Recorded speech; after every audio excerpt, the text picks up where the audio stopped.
ஃபுட்டேஜ்ல பார்த்துருப்பீங்க. அங்க வண்டியை பார்க் பண்ணிட்டு கீழே இறங்கி வண்டியோட கீயை எடுத்துட்டு திரும்பின அவர் என் பின்னாடி வந்து நின்னது கூட நான் கவனிக்கல. அப்படியே முகத்துல வந்து ஏதோ சூடா பட்டுச்சு எனக்கு.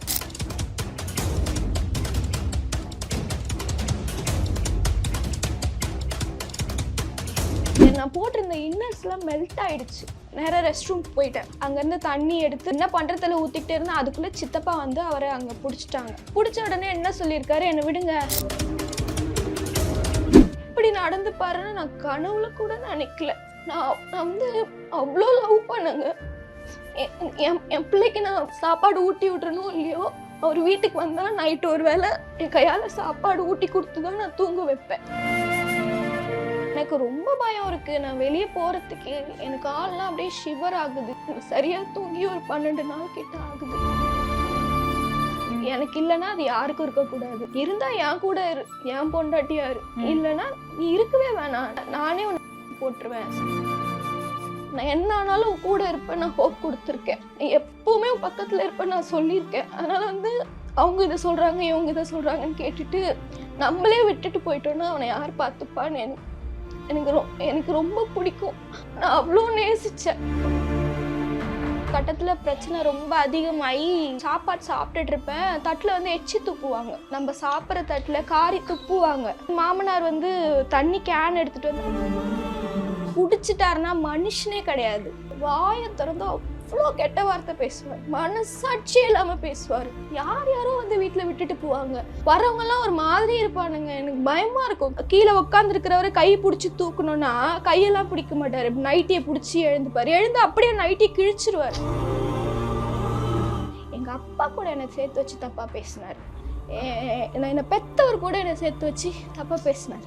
நீ எப்படி புருஷன் இல்லாம 6 மாசம் தனியா படுத்து தூங்குற? உங்க அப்பா வீட்டுல இருக்காரா? சத்தம் போட்டுட்டு நான் கிளம்புறேன். அப்போ சொல்றாரு, ஓ உனக்கு அவ்வளோ முக்கியமாயிடுச்சா? அப்போ இன்னைக்கு குழந்தைய நீ எங்கேயும் கூப்பிட்டு போகக்கூடாது, குழந்தை என் கூட தான் இருக்கணும், விட்டுட்டு போ. நான் ஏன் உங்ககிட்ட விட்டுட்டு போகணும்? இவ்வளோ நாள் நீங்கள் பார்த்துக்கலையே, நான் ஏன் விட்டுட்டு போனா? உனக்கு எங்களை விட உனக்கு வேலை முக்கியம். நீ வேலைக்கு போயிட்டு வா.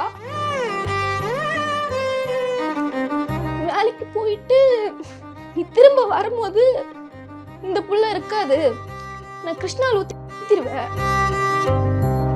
தூங்கிட்டு இருக்கும்போது தலைக்காணிய முகத்துல வச்சு அழுத்துவாரு. கழுத்தை போட்டு நெரிச்சு செவுத்துல தூக்கிட்டாரு. தூக்கி ஒரு 10 செகண்ட் கிட்ட அப்படியே போட்டு நெரிக்கிறாரு கழுத்தை. எனக்கு கண்ணுகண்ணெல்லாம் பீதிங்கிடுச்சு. எனக்கு ஒன்றும் பண்ண முடியும். இதுக்கப்புறம் அவனுக்கு வேணுமா நீ முடிவு பண்ணி யோசிச்சுக்கோமா, எங்கேயாவது தூரமா போய் கஷ்டப்பட்டுக்கோ. நாங்க என் பிள்ளை எங்கேயோ இருக்குன்னு நினைச்சுக்கோ. என் கண் எதிர்க்க இந்த மாதிரி கஷ்டப்படாத, எங்களால பார்க்க முடியல. இதுக்கப்புறம் நான் எனக்கு வேணாப்பா, என்னால அடி வாங்க முடியலப்பா. தெரியல என்ன பண்ண போறேன், எப்படி என் பிள்ளைய வளர்க்க போறேன், யார் கூட நிக்க போறா, பயமா இருக்கு. எனக்கு இப்போ வெளியே போறதுக்கே ரொம்ப பயமா இருக்கு. பாப்பாக்கு டிஎன்ஏ டெஸ்ட்ல வர கேட்குறான். யாரும் வேற வெளி மனுஷன் யாரோ பண்ணிட்டு போனா போட்டுங்க. எனக்கு அழறதுக்கு தெம்பே இல்லை. சமீபத்தில் வந்து உங்களுக்கு நடந்த ஒரு சம்பவத்தை வந்து எந்த ஒரு மக்களால் ஏற்றுக்க முடியல. தமிழக மக்களே வந்து ரொம்ப ஒரு துயரத்தில் கொண்டு போயிடுச்சுன்னே சொல்லலாம். அந்த அளவுக்கு ரொம்ப வந்து பாதிச்சிருச்சு எங்களை எல்லாரையுமே. ஆக்சுவலாக அன்றைக்கி நைட்டு என்ன நடந்துச்சுக்கா? அன்னைக்கு நைட்டு வந்து ஆக்சுவலாக வீட்டில் யாரும் இல்லை. அம்மா அப்பா அப்புறம் என் பாப்பா 3 பேருமே வந்து எனக்கு ஒரு கூட பிறந்த தங்கச்சி இருக்காங்க. அவங்களோட வீடு கிரகப்பிரவேசத்துக்கு போயிருந்தாங்க.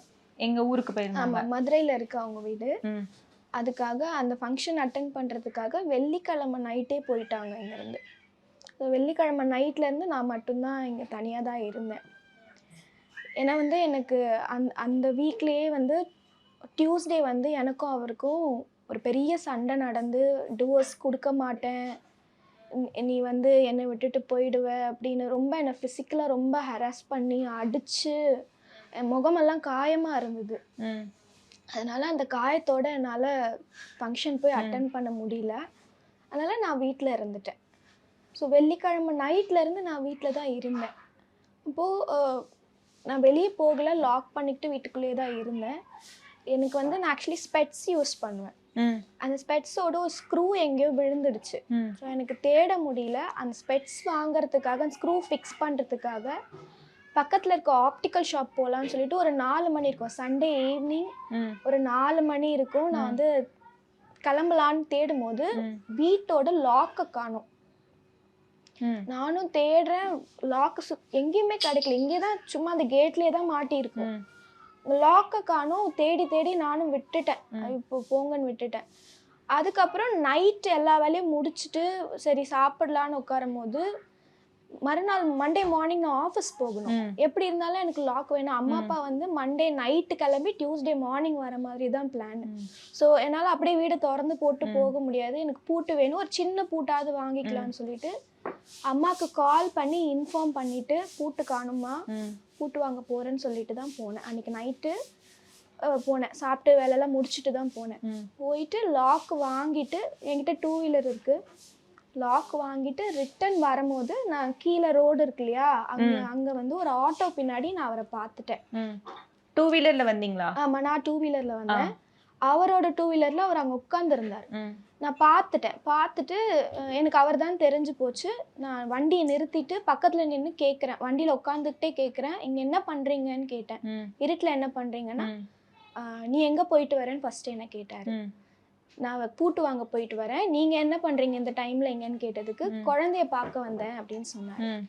முந்தின நாள் ஃபோன் பண்ணும்போதே நான் சொல்லியிருந்தேன் பாப்பா ஊரில் இல்லைன்னு. ஸோ நான் அதை ரெஃபர் பண்ணி நான் தான் சொன்னேன்ல குழந்தை ஊரில் இல்லைன்னு, அதனால பாப்பா நாளைக்கு தான் வருவா, நீங்கள் போயிட்டு நாளைக்கு வாங்க, நான் காட்டுறேன், குழந்தைய காட்டுறேன் சொல்லிட்டு நான் வண்டி எடுத்துகிட்டு நான் மேலே வந்துட்டேன். மேலே வந்து இங்கே வண்டியை பார்க் பண்ணிவிட்டு, நீங்கள் ஃபுட்டேஜில் பார்த்துருப்பீங்க, அங்கே வண்டியை பார்க் பண்ணிவிட்டு கீழே இறங்கி வண்டியோட கீயை எடுத்துட்டு திரும்பினேன். அவர் எங்கே என் பின்னாடி வந்து நின்னது கூட நான் கவனிக்கல. அப்படியே முகத்தில் வந்து ஏதோ சூடாக பட்டுச்சு எனக்கு. எனக்கு இந்த லெஃப்ட் சைடு தான் ஃபஸ்ட்டு பட்டுச்சு. பட்ட உடனே எனக்கு என்ன பண்ணுறதுன்னு தெரியல, பதட்டமாகி நான் கத்த ஆரம்பிச்சிட்டேன். அதுக்கப்புறம் தான் அவர் என்னமோ பண்ணுறாருன்றதே எனக்கு ரியலைஸ் ஆச்சு. நான் திரும்பி தப்பிச்சு ஓட ட்ரை பண்ணேன். அந்த ரோடில் யாருமே இல்லை அன்னைக்குன்னு பார்த்து நான் ஓட ட்ரை பண்ணேன். அவர் அப்படியே துரத்திட்டு வந்து மறுபடியும் முடியை பிடிச்சி இழுத்து திரும்ப இந்த சைடை ஊற்றிட்டார், ரைட் சைட் ஃபுல்லாக ஊற்றி இந்த காதுலலாம் உள்ளெல்லாம் ஊற்றிட்டு ட்ரெஸ்க்குள்ளெல்லாம் ஆயிடுச்சு. எனக்கு அவர்கிட்ட இருந்து உதறி விட்டுட்டு நான் மேலே ஓடி வந்தேன். பக்கத்தில் பெரியப்பா வீடு இருக்குது, அந்த கேட்டில் போய் நின்றுட்டேன். ஆக்சுவலி நீங்கள் ஃபுட்டேஜில் பார்த்தது வந்து நான் மேலே ஓடி வர வரைக்கும் தான் இருந்திருக்கும். ஆனால் ஓடி வந்து அவங்க வீட்டு கேட்டு பூட்டி இருந்தாங்க. பெரியப்பா கதவை திறங்கன்னு கேட்டை பிடிச்சிட்டு எனக்கு எரியுது உடம்புலாம். கதவை பிடிச்சிட்டு பெரியப்பா திறங்க அப்படின்னு சொல்லி கத்திட்டு இருக்கும் போதே வந்து அப்படியே ஊற்றிக்கிட்டே இருக்காரு. அது எவ்வளோ பெரிய பாட்டில்னே தெரியல. அப்படியே நான் போட்டிருந்த இன்னர்ஸ்லாம் மெல்ட் ஆயிடுச்சு. என் உடம்பு உள்ளெல்லாம் காயமாக இருக்கும், உள்ளெல்லாம் வந்து அப்படியே அந்த ஒட்டிக்கிச்சு உடம்போடு, அப்படியே ஸ்டிக் ஆயிடுச்சு. எனக்கு சத்தம் கேட்டு பெரியப்பா வந்து ஓடி வந்தார். என்னம்மா அவருக்கும் ஒன்றும் புரியல. அந்த இடமே ஃபுல்லாக ஒரே புகை, ஃபாகியாக இருந்தது. யாருக்குமே ஒன்றும் புரியல, ஒரே நெடி, ஆசிடோட நெடி அந்த இடம் ஃபுல்லாக. பெரியப்பா ஓடி வந்தார். அவருக்கு என் கையும் பிடிச்சிக்கிட்டாரு, அவர் கையும் பிடிச்சிக்கிட்டாங்க. ஆள் வர்றது கூட தெரியல, அவர் மேலே கொட்டுறதுல தான் அவர் கான்சென்ட்ரேஷன் இருந்தது. பெரியப்பா கையும் பிடிச்சிக்கிட்டாரா? பெரியப்பா என் கையும் பிடிச்சிக்கிட்டாரு, அவரோட கை என்னப்பா பண்ணுறேன்னு அவர் கையும் பிடிச்சிக்கிட்டாரு. எனக்குன்னா உடனே இப்போ நான் தண்ணிக்கு போகணும், எனக்கு உடனே போய் ஷவர் எடுக்கணும். எனக்கு உடம்புல மேலெல்லாம் எரிய ஆரம்பிச்சிட்டு தலை ஃபுல்லாக ஊற்றிட்டாங்க. எனக்கு உள்ளெல்லாம் தலைக்குள்ளெல்லாம் புண்ணாக இருக்குது ஃபுல்லாக. எனக்கு வந்து முடியை பிடிச்சி இழுத்து ஊற்றுனதுல அந்த இடம்லாம் அடி. நான் உள்ளே போயிட்டு ஷவர் பண்ணணும்னு சொல்லிட்டு பெரியப்பா கையை விடுங்கன்னு கையை உதறி விட்டுட்டு நான் நேராக ரெஸ்ட் ரூம் போயிட்டு அங்கேருந்து தண்ணி எடுத்து மேலே ஊற்றிக்கிட்டே இருந்தேன். எனக்கு என்ன பண்ணுறதுல ஊற்றிக்கிட்டே இருந்தேன். அதுக்குள்ளே சித்தப்பா வந்து அவரை அங்கே பிடிச்சிட்டாங்க. இதுதான் அவர் பிடிச்சது வந்து ஃபுட்டேஜில் இருக்கும். பிடிச்ச உடனே என்ன சொல்லியிருக்காரு, என்னை விடுங்க, நான் வந்து நேராக போலீஸ் ஸ்டேஷன் தான் போகிறேன், நான் போய் சரண்டர் ஆக தான் போகிறேன், நான் எல்லாமே பிளான் பண்ணிட்டு தான் வந்தேன். என் மேலே படும்போது அவர் மேலேயும் தெரிச்சிருச்சு போல். நான் ஹாஸ்பிட்டல் போயிட்டு இது என்னன்னு பார்த்துட்டு நான் நேராக போலீஸ் ஸ்டேஷன் தான் போகிறேன்னு சொல்லிட்டு இங்கேருந்து தப்பிச்சு போயிட்டார். பிடிக்க முடியும் அவர் யாருமே. ஹாஸ்பிட்டல் போகிறேன், நான் இங்கே பக்கத்தில் ஒரு சின்ன ஹாஸ்பிட்டல் இருக்குது, நான் அங்கே போயிட்டு ட்ரீட்மெண்ட் எடுத்துட்டு நான் நேராக போலீஸ் ஸ்டேஷன் தான் போகிறேன், நான் போய் சரண்டர் ஆக போகிறேன் அப்படின்னு சொல்லிட்டு போனவர் தான். ஆனால் ஹாஸ்பிட்டலுக்கும் போகல, போலீஸ் ஸ்டேஷனுக்கும் போகல. 2 நாள் ஆகியும் ஆள் அப்ஸ்காண்ட், ஃபோன் ஸ்விட்ச் ஆஃப் பண்ணிவிட்டு ஆள் எங்கே இருக்காருன்னே தெரியல.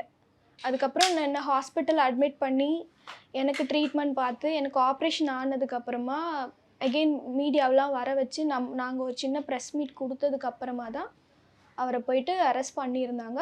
ப்ரெஸ் மீட் கொடுத்து ஒரு 1 ஹவரில் எனக்கு கால் வந்துச்சு, இந்த மாதிரி அவரை நாங்கள் அரெஸ்ட் பண்ணிட்டோம், ரிமாண்ட் பண்ணியிருக்கோன்னு சொல்லிட்டு நியூஸ் வந்துச்சு. அன்னைக்கு நைட்டு நடந்தது இதுதான். இப்போ அவர் தப்பிச்சு போனார்னு சொன்னீங்கல்ல, அப்ப உங்க வீட்டு ஆட்கள் யாருமே அவரை வந்து பிடிக்கலையா? அவரை பிடிச்சி அப்பவே போலீஸ் ஸ்டேஷன்ல அப்பவே பிடிச்சாங்க. அவரை பிடிச்சதுக்கு எனக்கு அங்கே இருந்தவங்களாம் என்ன சொல்கிறாங்க, நான் உன்னை பார்ப்பேனா அவரை பார்ப்பேனா என்னன்னு தெரியலம்மா, பத்தா குறைச்சலுக்கு என் மேலே ஃபுல்லாக புகை, வீடு ஃபுல்லாக புகை, நான் ஃபஸ்ட்டு உன்னை ரெஸ்கியூ பண்ணுறதுக்கு தான் பார்ப்பேன், அவன் தெளிவாக சொல்கிறான் நான் போய் சரண்டர் ஆக போகிறேன்னு சொல்கிறான். சரி ஹாஸ்பிட்டலில் தான் இருப்பான்னு பின்னாடியே ஆள் அனுப்புனாங்க. அவர் போன கையோடையே பின்னாடி அந்த ஹாஸ்பிட்டலில் தான் இருக்கானான்னு பாருங்கன்னு சொல்லி 2 பேரை அனுப்புனாங்க. போய் பார்த்ததுக்கு ஆனால் ஹாஸ்பிட்டலில் இல்லை. எங்கள் அண்ணன் தான் நான் ஆட்டோவில் வச்சு இங்கே இருக்க தாம்பரம் ஜிஹெச் கூப்பிட்டு போனார். போகிற வழியெல்லாம் கால் பண்ணி கேட்டுக்கிட்டே போகிறாரு, பார்த்தீங்களா இந்த ஹாஸ்பிட்டலில் பார்த்தீங்களா அந்த ஹாஸ்பிட்டலில் பார்த்தீங்களான்னா ஆள் இல்லை. எப்படி எஸ்கேப் ஆகி போனாருன்னே தெரியல. இருந்தவங்களுக்குலாம் என்னை ரெஸ்கியூ பண்ணணும், எனக்கு என்ன ஆச்சுன்ற பதட்டத்தில் இருந்தாங்களே தவிர அவரை பிடிக்க முடியல. அவரும் அப்படியே தப்பிச்சு ஓடிட்டாரு. அதுக்கப்புறமா கம்ப்ளைண்ட் கொடுத்ததுக்கப்புறம் தான் பிடிச்சாங்க.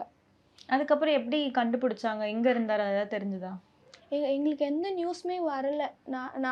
எனக்கும் ஆப்ரேஷன் பண்ணியிருந்தாங்க, எனக்கு சுத்தமாக பேச முடியல. ஆக்சுவலி எனக்கு ஆசிட் அடிக்கும் போது எனக்கு தொண்டைக்குள்ளெல்லாம் போயிடுச்சு, உள்ள த்ரோட்லாம் ஃபுல்லாக எனக்கு புண்ணாக இருந்தது. என்ன ஃபஸ்ட்டு ஒரு 1 வீக் எதுவுமே சாப்பிட முடியல. இப்போ தான் கொஞ்சம் சாப்பிட்றேன். என்னாலே பேச முடியல.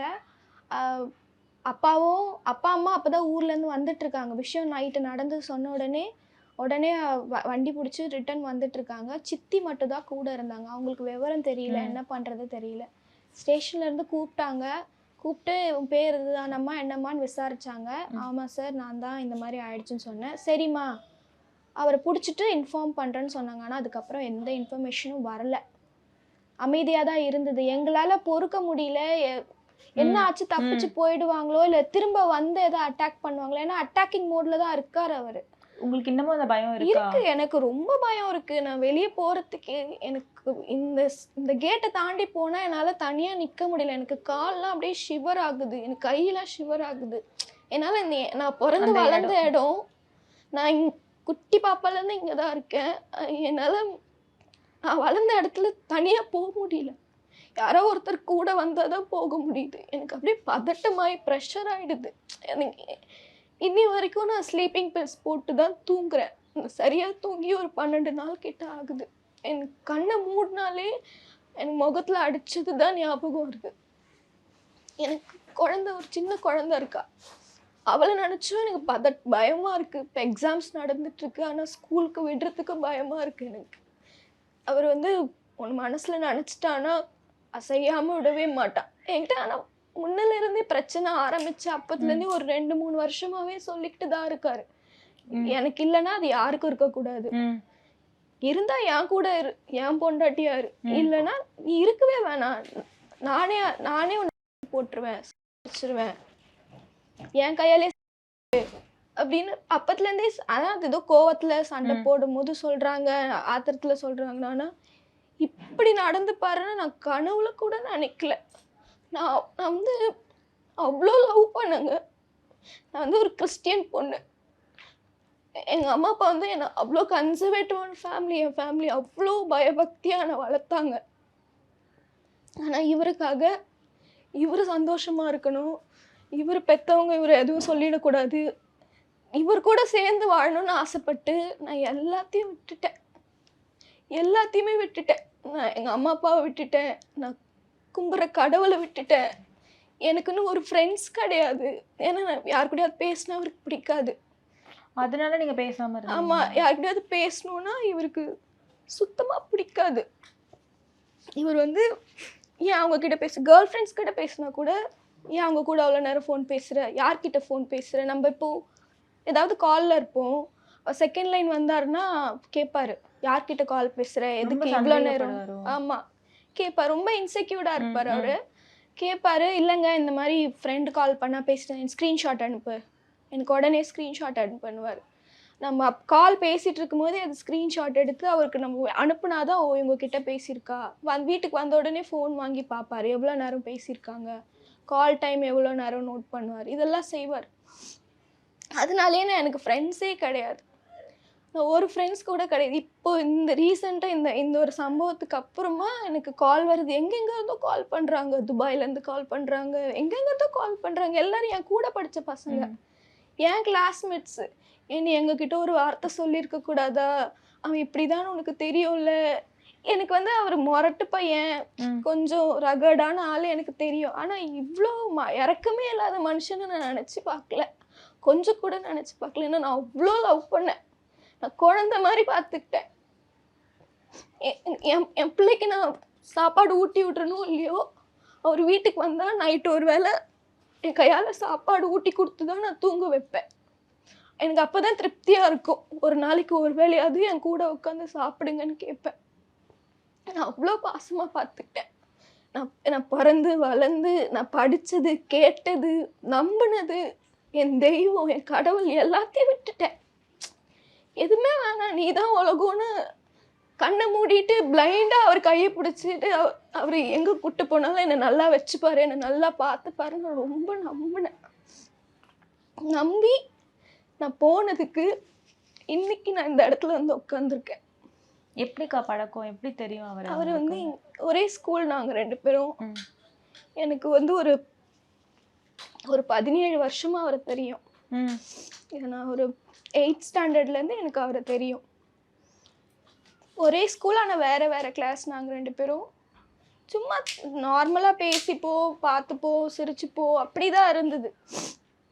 அப்புறம் கூட இருக்க பசங்களே உன்னை தான் பார்க்குறான், நீ அவளை தான் பார்க்குறா, அதுவும் ஆள், இது இவங்க ஆளுன்னு அப்படியே அவங்களே கதை கட்டி அந்த கதை ஒரு டைமில் உண்மையாயிடுச்சு. அதுக்கு எனக்கும் அவரை பிடிச்சிருந்தது. ரொம்ப லவ் பண்ணும் போதெல்லாம் ரொம்ப நல்ல பையன், ரொம்ப கேர் பண்ணிப்பார், பெரியவங்க கிட்ட எப்படி பேசணும்னு சொல்லுவார். நம்மளுக்கு இப்போ எங்கேயாவது வெளியே போகணும், இல்லை தனியாக போகிற மாதிரி இருக்குன்னா எந்த வேலை எப்படி இருந்தாலும் அப்படியே விட்டுட்டு நிற்பார். அந்த மாதிரிலாம் நான் நல்லா பார்த்துக்கிட்டேன் லவ் பண்ணுற டைம்லலாம். ஆனால் கொஞ்சம் நாள் ஆக ஆக நாங்கள் ரொம்ப லாங் பீரியட் 10 years லவ் பண்ணோம். லாங் பீரியட் லவ் பண்ணோம். அது நாள் ஆக ஆக அந்த காதல் கசந்துருச்சா, இன்ட்ரெஸ்ட் இல்லாமல் போயிடுச்சா. நான் ஸ்கூல் முடித்தேன், அடுத்து காலேஜ் முடித்தேன், அதுக்கப்புறம் ஒர்க் பார்க்க ஆரம்பித்தேன். அதுக்கப்புறம் அங்கேருந்து வேறு ப்ரொமோஷன் ஒர்க்கு, நான் லைஃப்பில் அடுத்தடுத்த ஸ்டேஜ் போயிட்டே இருந்தேன். அவர் என்னன்னா 10th எழுதினார், எக்ஸாம் எழுதினார், ஃபெயில் ஆயிட்டாரு. அதுக்கப்புறம் படிக்கவே இல்லை, சும்மா ஊரை சுற்றிக்கிட்டு அப்படியே பசங்களாக இருந்துக்கிட்டு அந்த டைமில் தான் இல்லாத கெட்ட பழக்கங்கள்லாம் கற்றுக்கிட்டு இந்த மாதிரி தேவையில்லாத விஷயங்களெல்லாம் இன்வால்வ் ஆகிட்டு இருந்தார். அதுக்கப்புறம் படிப்பில் சுத்தமாக இன்ட்ரெஸ்ட் இல்லை. அப்புறம் அவங்க ஃபேமிலி சைடு அவங்க அப்பா எல்லாருமே டீ கடை வச்சுருக்கவங்க தான். எல்லாருமே சொந்தமாக கடை வச்சுருந்தாங்க, இவங்களும் கடை வச்சுருந்தாங்க அந்த டைமில். சரி இவருக்கும் அந்த தொழிலே சொல்லி கொடுத்துட்டாங்க. இவரும் எப்பயாவது வேலைக்கு போவார், வருவார், அப்படியே தான் போச்சு. ஒரு லைஃப்பில் அடுத்த கட்டத்துக்கு போகலை. அதனால அவருக்கு இன்செக்யூர்டாக இருக்கும். என் ஆஃபீஸில் யாராவது என்கிட்ட பேசினா கூட தப்பாக தான் தோணும். இவன் நம்மளை விட்டு போயிடுவாளோ, அவன் படிச்சிருக்கான், அவன் நல்லா ட்ரெஸ் பண்ணியிருக்கான், நம்ம அழுக்கு துணி போட்டிருக்கோம், இவன் நம்மளை விட்டு போயிடுவாளோ அப்படின்ற ஒரு இன்செக்யூரிட்டி அவருக்கு எப்பவுமே இருக்கும். சுற்றி இருக்கவங்களும் அவர் அந்த இன்செக்யூரிட்டிலே வச்சுருப்பாங்க. அவளை உன் கைக்குள்ளேயே வச்சுக்கோ, கொஞ்சம் விட்டனா அவள் வேற எங்கேயாவது போயிடுவா அப்படின்னு அதுக்குள்ளேயே வச்சுருப்பாங்க. இப்படியே தான் போச்சு 10 வருஷம். இப்படியே தான் போச்சு. சண்டை வரும், கல்யாணத்துக்கு முன்னாடியே இப்படி இருந்தது. ஆமாம், கல்யாணத்துக்கு முன்னாடியே இப்படி தான் இருந்தது. நான் அந்த டைமில் அதை என்ன நினச்சேன்னா, அவ்வளோ நம்ம மேலே பாசம் இருக்குது, அவ்வளோ பொசசிவாக இருக்கார் நம்ம மேலே, அப்போ என்றைக்கும் நம்மளை விட்டுற மாட்டார், நம்மளை நல்லா வச்சுப்பாருன்னு நான் இதை ஒரு தப்பான ஆங்கிள்லேயே நான் பார்க்கல. நான் பாசிட்டிவாக தான் பார்த்தேன். சரி பண்ணிடலாம், ஒன்றுமே இல்லாதவங்க கூட கல்யாணம் ஆகி அதுக்கப்புறம் மேலே வந்தவங்களாம் இருக்காங்க, நம்ம படிச்சிருக்கோம், நம்மளுக்கு நாலேஜ் இருக்குது, எப்படியாவது ஒரு நிலைமைக்கு கொண்டு வந்துடும். தனியாக மட்டும் விட்டுறக்கூடாது. ஏன்னா நான் ஹோப் கொடுத்துருக்கேன், நான் என்ன ஆனாலும் கூட இருப்பேன், நான் ஹோப் கொடுத்துருக்கேன், நீ எப்போவுமே பக்கத்தில் இருப்பேன் நான் சொல்லியிருக்கேன். அதனால் அவங்க இதை சொல்கிறாங்க, இவங்க இதை சொல்கிறாங்கன்னு கேட்டுட்டு நம்மளே விட்டுட்டு போயிட்டோன்னா அவனை யார் பார்த்துப்பான்னு எனக்கு ரொம்ப பிடிக்கும். நான் அவ்வளோ நேசித்து எல்லாரையும் விட்டுட்டு எனக்கு வந்து என் கல்யாண டைமில் பார்த்தீங்கன்னா எனக்கு மதம் மாறி தான் கல்யாணம் பண்ண சொன்னாங்க. என் வீட்டில் ஒத்துக்கல. அவங்க வீட்டில் வந்து சரிப்பா பண்ணிக்கலாம், ஆனால் வந்து நீ அந்த பொண்ணை மதம் மாற்றி கூட்டிகிட்டு வந்தால் நான் கல்யாணம் பண்ணி வைக்கிறேன் சொல்லிட்டாங்க. நான் அதை கூட பெருசாக பொருட்டால நினைக்கல. சரி கட்டாயமாக நம்மளை வற்புறுத்தினா கூட பரவாயில்ல, பிடிக்காம தான் அவருக்காக தான் மாறிக்கிட்டேன். எனக்கு விருப்பம்லாம் கிடையாது. எனக்கு தெரியாத ஒரு இடத்துல போய் எனக்கு ஒன்றுமே தெரியாது. பண்ணி வச்சுட்டாங்க. பேரெல்லாம் மாற்றி என் பேர்ல இருந்து சனா ஃபாத்திமான்னு பேரை மாற்றி. என்ன பேர் இருந்தது? ஃபர்ஸ்ட் வந்து என் பேர் ஃப்ளோரிடா லிஸி. ஆமாம், ஃப்ளோரிடா லிஸி. அதுலேருந்து சனா ஃபாத்திமான்ற பேரை மாற்றிட்டு கெசட்லலாம் பேரை மாற்றி கல்யாணம் பண்ணாங்க. கல்யாணம் ஆகிட்டு எனக்கு வந்து 2019 எண்டில் அக்டோபரில் எனக்கு கல்யாணம் ஆச்சு. அடுத்து ஒரு 3-4 மாதம் வந்து இந்த நம்மளை வந்து இந்த புதுசாக கல்யாணம் ஆனால் விருந்து கூப்பிட்டு போவாங்க இல்லையா, விருந்து கூப்பிட்டு போகிறது, இதுதான் கூட்டிகிட்டு போய் என் மருமகன் காட்டுறது, அப்படியே எனக்கு ஒரு 4-5 மாதம் ஓடிடுச்சு. வாரத்தில் 2 நாள் வீட்டில் இருப்போம், மிச்சம் 3 நாள் ஏதாவது ஒரு சொந்தக்காரங்க வீட்டுக்கு கூட்டிகிட்டு போயிடுவாங்க. எல்லாருமே புதுசாக இருப்பாங்க, யாருன்னே தெரியாது, எனக்கு எப்படி பேசணும்னு தெரியாது. அவங்க முஸ்லீம்ஸ், அவங்க பேச்சு வழக்கம் வேற மாதிரி இருக்கும், அவங்க திடீர்னு உருதுல பேசுவாங்க, எனக்கு ஒன்றுமே புரியாது. இவர் என்ன பண்ணுவார், என்னை கூட்டிகிட்டு போய் விட்டுட்டு ஃப்ரெண்ட்ஸ் கூட போயிடுவார், விளையாட போயிடுவார், கிரிக்கெட் விளையாட போயிடுவார். கல்யாணம் ஆன புதுசில் கிரிக்கெட் விளையாட போயிடுவார்.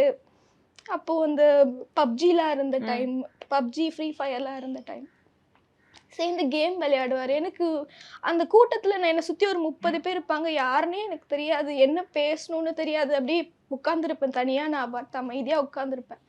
இப்படியே ஒரு 3-4 மாதம் போயிடுச்சு. 3-4 மாதம் போனதுக்கப்புறம் கோவிட் வந்துருச்சு.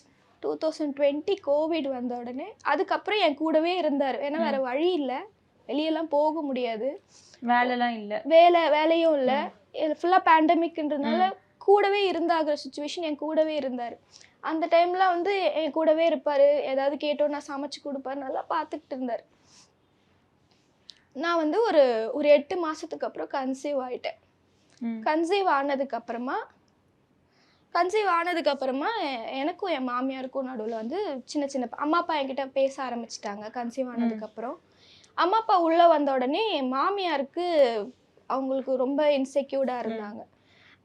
எங்கே நம்ம பையனை பிரித்து கூட்டிகிட்டு போயிடுவாங்களோ, இந்த பொண்ணுக்கிட்ட என்கிட்ட கல்யாணம் ஆகி போன அன்னைக்கே என்கிட்ட ஒரு கண்டிஷன் போட்டாங்க, இதுக்கப்புறம் உங்கள் அம்மா அப்பா எடுத்துட்டாங்கன்னு நினச்சிக்கோ, நீ யார்கிட்டயும் அந்த வீட்டில் யார்கிட்டயும் பேசக்கூடாது, மீறி பேசினா நான் பண்ணிப்பேன்னு என்னை மிரட்டினாங்க. மாமியார் மிரட்டினாங்க.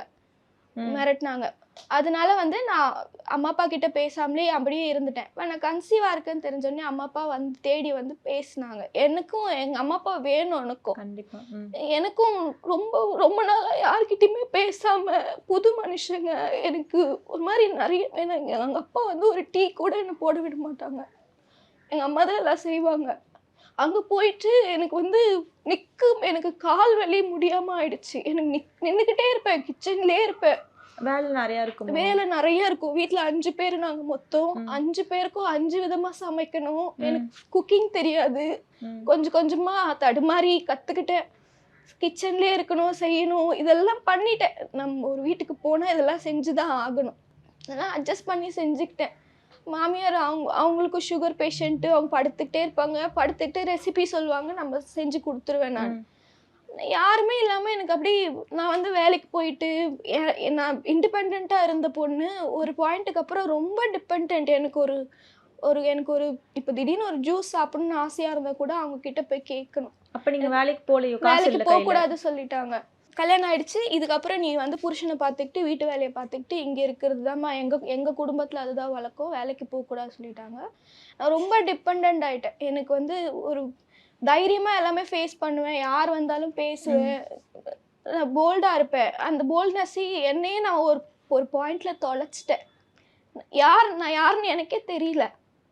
நம்ம என்ன பண்ணுறோம் இப்போ இங்கே, இவங்களுக்கு நம்ம எதுக்கு இவ்வளோ வேலை செய்கிறோம், இவங்க திரும்ப பதிலுக்கு நம்மள என்ன செய்கிறாங்க, நம்ம என்ன செஞ்சாலும் குறை சொல்லுவாங்க, நம்ம என்ன பண்ணாலும் அதில் ஒரு குத்தம் கண்டுபிடிச்சி குறை சொல்லி அது ஒரு 4 பேருக்கு ஃபோன் பண்ணி சொல்லி, ஏன்னா அப்போது வெளியெல்லாம் போக முடியாது, வீட்டில் உட்காந்துக்கிட்டே ஒரு 4 பேர் கால் பண்ணி அவங்க ஃபேமிலிக்குள்ளேயே குறை சொல்லி பேசிப்பாங்க. அது அவங்களுக்கு பொழுதுபோக்கு. ஆனால் நம்ம அப்படி வளரல. நம்ம வந்து யாரையாவது பற்றி பின்னாடி பேசுகிறாங்கன்னா அந்த இடத்துலயே இருக்கக்கூடாதுன்னு சொல்லி வளர்த்தவங்க எங்கள் அம்மா அப்பா. எனக்கு அதெல்லாம் கஷ்டமாக இருக்கும். நான் இருப்பேன், என் காது படவே என் புருஷனை பற்றி பேசுவாங்க, தப்பாக பேசுவாங்க. அவன் ஆம்பளையே கிடையாது, இந்த பொண்ணு அவனை, என் ஹஸ்பண்டை சொல்லுவாங்க. மாமியார் பேசுவாங்க. அவங்க பையனை அவங்களே பேசுவாங்க. அவன் ஆம்பளே கிடையாது, இந்த பொண்ணு அவனை நம்பி வந்துருச்சு, எப்படி வச்சு குடும்பம் நடத்த போகிறான்னு தெரியல, இது வேற ப்ரெக்னெண்ட்டாக வேற இருக்குது, நாளைக்கு இந்த குழந்தை பிறந்துச்சுன்னா அதுவும் நம்ம தலையில் தான் வந்து விடும் போல இருக்குது அப்படின்னு காது படவே பேசுவாங்க. நான் கூப்பிட்டு சொன்னால் கூட திரும்ப என்கிட்ட சண்டைக்கு வருவாங்க. இல்லை என் ஹஸ்பண்ட் வந்து சொன்னால் அவர்கிட்ட போயிட்டு சொன்னேன்னா, உங்கள் 2 பேருக்கு நடுவில் இருக்க பிரச்சனையில் வந்து நீ என் பையனை என்கிட்டேருந்து பிரிக்க பார்க்குற அப்படின்னு. ஒரு சின்ன விஷயத்த, ஏதாவது ஒரு குட்டி விஷயம்னா கூட அதை இதில் தான் கொண்டு போய் கனெக்ட் பண்ணுவாங்க.